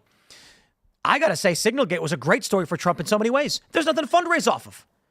When deporting a gay barber, they're going Donald Trump or what was her name? Romesa? Something like that. Yeah, Osterk or whatever. They say his brown shirts are kidnapping people. We need your help. Donate now. The Gestapo is here. Trump's a fascist. Now the whole story in the press is Trump's guy texted a journalist. Whoops. What do you fundraise off of? Stop Trump from texting The Atlantic. Give us money. Nope. Can't raise money off that. So Trump running for a third term may actually help them, to be honest. So I don't know why he does it. To be honest, sometimes Trump just says dumb shit. You know what I mean? He's that kind of guy. Steve Bannon mentioned it and he goes, well, I'll do it maybe. I'm not joking. He's poking fun or he's prodding, whatever. Yeah. But he does like to say stuff. But maybe I'm crazy. Maybe they really just brought some moron into the chat. Let's go to your chats, my friends. So smash the like button, share the show if you would like to help us grow. Sharing is caring, my friends. But you guys have Rumble rants and super chats. We're going to get to them now. And don't forget, the uncensored members only show will be up at 10 o'clock, rumble.com/Timcast IRL. Rumble Premium users only. Use promo code TIM10 and you'll get a discount on your annual membership. Let's see what y'all got to say. T-Bomb. He said this before the show even started, by the way. Civil War? Sorry, those aren't brain-dead Dems. They're just zombies. Timcast members 7 days server will be on War of the Walkers mod soon. Info on Discord. Oh, okay. So if you guys go to timcast.com and join the Discord server, they have a 7 days to die server there. You can sign up, play video games with other people. I thought it was going to be a more serious one about Civil War, but well done. Let's go. Coach Chisel says, hey, yo, chicken, much love, all. Did I get first? You didn't, but I like the chicken emoji. It's greatly appreciated. All right. The Real Hydro PX says, Tim, I liked the hoodie you were wearing on Friday, but what will you tell your kid when they get old enough to ask why you dress the same every day? They won't, because they're going to every day see me wearing the exact same thing and it'll be normal. And they're actually going to say, Dad, or she's going to say, how come people wear different clothes all the time? And I'm going to say, because they haven't found their identity yet. And they're constantly trying to find ways to stand out. Poor people. Poor people. I'm kidding, by the way. All right, let's grab some more. What do we got? Philip Mitchell says, Trump 2028, I would certainly vote for him over any Democrat. Yeah, I would. Grog Bear the Fearsome says, holy crap, from Mumford & Sons? That was my high school experience. Glad to see and hear you. What's up? There you go. Welcome. Glad to have soundtracked your high school experience. I hope you had a good high school experience and it wasn't a negative association. What is this? Shugi says, 98% of this country has never thrown a punch. Let's be serious. Women have thrown more fists than the men. I don't know if that's true. Unless they're driving Teslas, then people are throwing punches left and right. Well, I actually think this might be true. There's two questions. Well, there's a lot of questions, but one is there's more guys doing combat sports, so they're throwing a lot of punches. However, on average, a woman's punch is not that bad, so they're probably throwing punches more because there's less of an impact. If like a woman playfully punches a guy in the shoulder, actually hurting him, it doesn't really hurt him that bad. It's like, a light jab. Guys tend not to punch unless they really have to, because a guy actually punching would flatten, a lady. Do you think or another guy? Men are doing more contact sports and whatever, what do you call it, wrestling and MMA and all combat this sports? Combat sports. Do you think that reduces the amount of fighting out in the streets because men are more constrained? They have a place to vent that sort of energy and more control over themselves. So, so if that is true, then yes, women may well be throwing more punches. Indeed. Yeah. Well, I think, again, the consequences of a woman throwing a punch is minimal, and the consequence of a man is great. Mm-hmm. So guys are going to be refraining from punching. But I don't know. I'm not saying it's true. I'm saying there's a potential argument there. Yeah. Crash Bandit says, leftists are locking political opponents up all around the Western world. This is not just a USA problem. France, Poland, Hungary, on and on. Yep. Yes, we've seen that today with Marine Le Pen, who's favorite for the 2027 presidential election, and she has been done for embezzlement. Mm-hmm. Which is fake. It's all fake. It seems a little... It was she was paying aides with money that was supposed to be for aides from a different region or something, or a different country. Even if it was real, the current sitting prime minister, not president, prime minister of France, whose name I think is Bayrou, I've forgotten exactly, had very similar charges, and he did not get the same sort of punishment. So there's a different double. He was found guilty, but not barred. Not barred, and so there's definitely a double standard. She is a big threat to Europe because she is anti-EU. I would note, and it's important to note, she is a national socialist, and she's described as far right. The party Rassemblement National are very much national socialist and far more right than anything you would imagine here in America. I saw this really great post on an anti-Trump subreddit. I think it was actually called Anti-Trump. That's a subreddit. I browse all of these forums and stuff. I like to see what the left is talking about. And it said something like, how do I explain to my relatives how bad Trump is? And one of the top comment was, Trump is trying to destroy the liberal economic order that was created after World War II to create strong economic ties between nations that would prevent the world from falling into further chaos. He's trying to destroy this and dismantle it because he cares more about America, blah, blah, blah. And I was like, based. Well, that actually ties into. Have you read Rusty Reno, R.R. Reno? This is something that a worldview that I prescribe to, which is that after the war, Karl Popper wrote his book, The Open Societies, and its enemies. And George Soros was one of his students at the London School of Economics, and what Popper did was he separated the world. He created this dichotomy, one which I believe is a false dichotomy. Is that open societies, you had democracy, freedom, liberty, and in closed societies, not only did you have fascism and Nazism, which we all agree are bad, but he also threw in nationalism and religion, and so. But more importantly, that book has the footnote of the tolerance paradox, which is that anyone who incites intolerance, that should be deemed criminal. And the reason why I think that this comment is right, because the populist movement we're seeing worldwide is I think, reaction to the post-World War II consensus.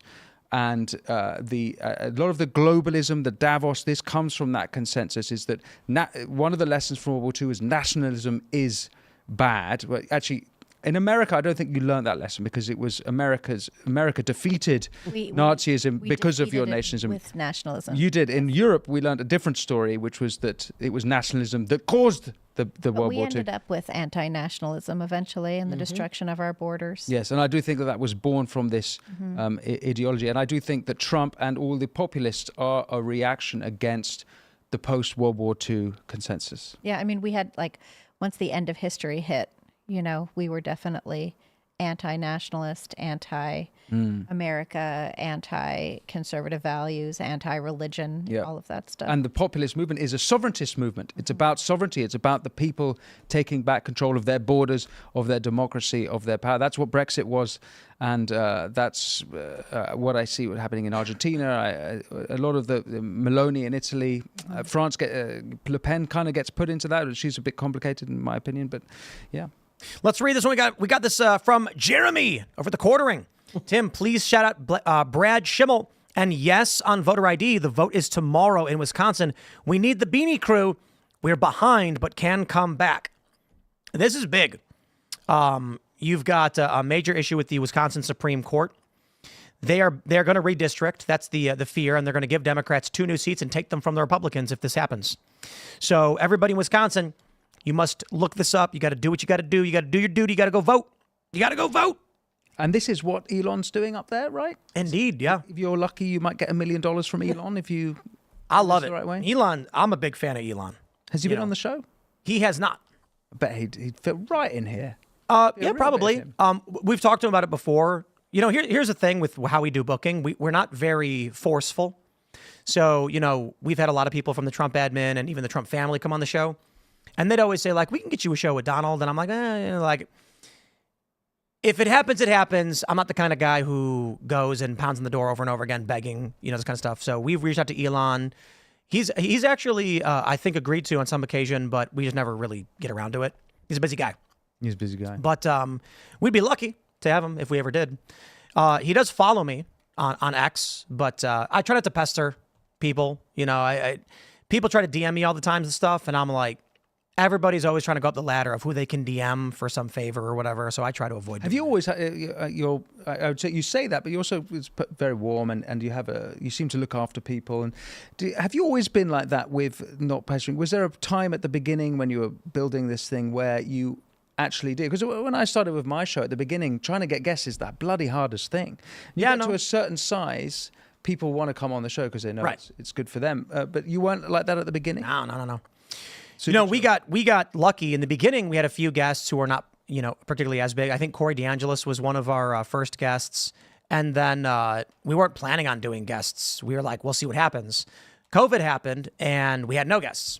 But the show ended up getting really big because of the lockdown. Everybody was watching podcasts and nothing else to do.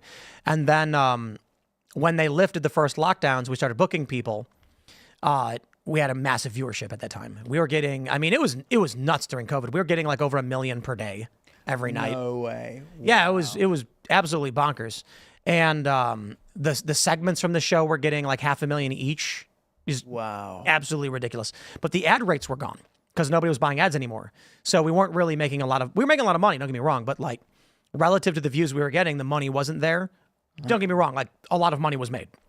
But What were the views before COVID? What's that? What was? we started right when COVID, like 2 months before COVID started. We were getting like between 2,000 and 7,000 concurrent viewers. My morning show was big, which now IRL is the big show. But before we launched IRL, Timcast, the morning show, my main podcast, was like the 34th biggest in the world. Wow. Are you still doing that show now? Yeah, but now it's not even on the charts. Okay. IRL took it, ran away with it. So Sorry. So this is This is IRL. this is IRL, yeah. Okay. So you do a morning show and you do this. Yeah, so there's Timcast on YouTube, which is now largely the culture war, but we brought back so it's an hour-long daily news on what was like usually the biggest story. And so that channel's basically come back every day at 4 p.m. We're putting up those videos again. And then we've got segments at 10, noon, 1, 3, and 6.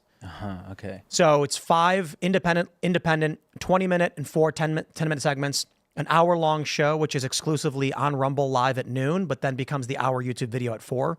And then Timcast IRL, which is 2 hours, 45 minutes. And did you have a good 2024 of the election year? That must have been a big bump. Oh, yeah.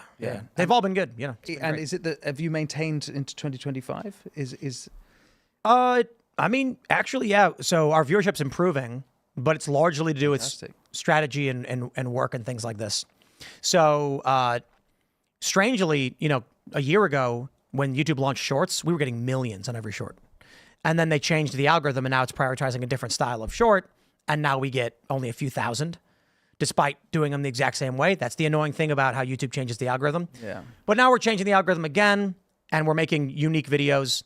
The goal is, obviously, in the morning show, it'll always do better than IRL Shorts because for the morning show, it's like I watch and react to content all day, and the shorts are just minute-long versions of that, so we found a better way to do them. But, yeah, viewership has largely improved. In fact, when we launched this deal with Rumble, our IRL viewership more than doubled. Wow, fantastic. So seriously, yeah, like it's pretty crazy because when we launched in mid-February, we were getting on average maybe like 50,000 concurrents on YouTube. When we joined with Rumble, it split the audience a little bit, but today I think we had 67,000 concurrents. So Rumble's audience is a different audience that didn't know the show and didn't watch it, but now that we're there, they get exposed to it. So it's kind of crazy because now on Rumble, we get like 300 to 400K. On YouTube, we get like 300, 400K. Then on the audio side, we get 100 to 200. So we're getting like 1 million an episode now with the Rumble deal. Rumble, I don't know if you guys saw this. Shout out to Rumble. They own almost every single top live news show now. So the rankings that come out every day, last Monday on the 24th, the top 15 live streams for news content, 11 were Rumble. It's wild. And there are people... They don't like Rumble taking over the game. They don't like it, but what are those top shows? So it's the top 3 actually I think were Crowder, Vince, and then me. And then you've got Viva Fry. I think I can pull it up actually. There's something I've been noticing on. I was wanting to pick on your guys' attitude from the inside, but looking at the American media scape, it seems to have changed quite a lot even since the Here, take a look at this. This was last Monday. I believe it was the last Monday, right? The 24th. Am I getting this wrong? Yeah, last week Monday. Crowder number 1, Vince number 2, Timcast number 3, Quartering number 4, Timcast IRL number 5. Bongino Report with Avita and Haley was 6, Redacted News was 7. Then you had Live Now from Fox at number 8. And number 9 was Timcast IRL again on YouTube. So you got 3 in the top 10. So the funny thing is, Beatles of newscasting. The funny thing, if you were to combine the two shows, we probably would have been Timcast IRL probably would have been number 3. But then you have Julia Green on Rumble, Bannon's War Room on Rumble, Viva Fry on Rumble, Glenn Greenwald on Rumble, then Benny Johnson, and then Midas Touch. The top 15, 11 were on Rumble. Because Rumble's doing, not only they're doing the morning lineup, but they're also featuring people throughout the day on the front page, which is free advertising for people who are producing good content who are on that platform. And this is top news. If you look at the actual top all streams, I think Timcast was number 4. because there was someone on like Kick or whatever doing gaming content that always wins. But yeah, it's been massive, man. The only one you could say is from the left is Glenn Greenwald, and he's from the old left. Is there anyone else there? Midas Touch Midas is Touch. super far left. Or I hate to say far left. Glenn Greenwald is in our worldview. He's more of a liberal guy, but he's anti-establishment. He's more likely to find himself on the free speech side, and He's epistemologically pretty similar to us. He just has different ideas about. I will. This is actually massive. I will say this: the only true left liberal show is Midas Touch. On the whole of the top 15 in news, that's crazy. The top 15 news live streams, all considered right wing. Now, if we actually want to break this down, it's not. It's not all right wing.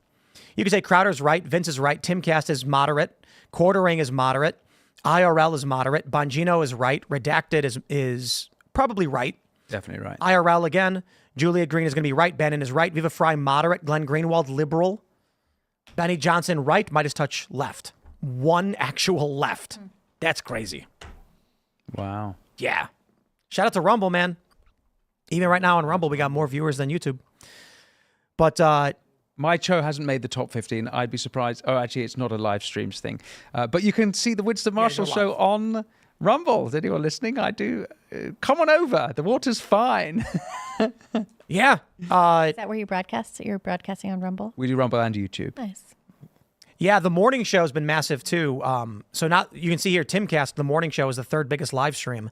Since I launched on Rumble, the morning show is now getting, it was getting between 200,000 and 300,000 on YouTube. Now we switched it to exclusively for an hour on Rumble, and it's getting 300 to 400,000, sometimes more. Mm-hmm. Then when it goes up at 4 p.m. as the YouTube video, it's getting about 100 on average, but it's only been a week. So we'll see. Those videos used to get, on my main channel, I used to get 500,000. Between 250 to 500,000, but then I stopped producing those videos, so we'll see. I'd love to get your guys' opinion on what's happened to the media in America since the election. We know all about what's happened to the media before the election. It was the podcast election, that's what they're calling it. But this is where they're going. And obviously since the election, like, Gavin Newsom and Michelle Obama, they're trying to start their podcasts. But there's a few other curious things that happened. Firstly, what the hell is happening at the Daily Wire? Like, is it? Oh, I've got information. What's the scoop? We got to go to the members only uncensored, though. Oh, it is past 10 o'clock. Yes. So I have information pertaining to what's going on at the Daily Wire, of course, because I know these guys and I know people who work there, and so I hear whispers. There are friends of the Timcast. We call them. We don't call them spies. Does anybody know that reference? I just watched Silo. I binged it. Great Apple show, TV. by the way. Yeah, Apple TV. Silo's good. Yeah. Anyway, my friends, rumble.com/Timcast IRL. Become a Rumble Premium member. Use promo code TIM10 and you'll get $10 off your annual membership. We're going to go to the uncensored conversation right now. The switchover will be very seamless. If you're at Rumble, it'll be 30 seconds. Smash the like button, share the show. You can follow me on X and Instagram at Timcast. Winston, do you want to shout anything out? Please come over to the Winston Marshall Show on YouTube, Rumble, and all usual podcast outlets. And we do politics just like this, but with a little bit of a British spin. Right on. I'm Libby Emmons. You can check out everything we're doing at thepostmillennial.com and humanevents.com. And you can sign up for my daily newsletter at thepostmillennial.com/Libby. You can find me on X at Libby Emmons. Perfect. Guys, if you want to follow me, I am on Instagram and on Twix at Brett Dasovic on both of those platforms. But please come to YouTube and check out Pop Culture Crisis. We are live Monday through Friday, 3 p.m. Eastern Standard Time, noon Pacific. Mary will be back tomorrow. It's going to be a lot of fun. See you there. We will see you all in about 30 seconds over at rumble.com/Timcast IRL. Thanks for hanging out.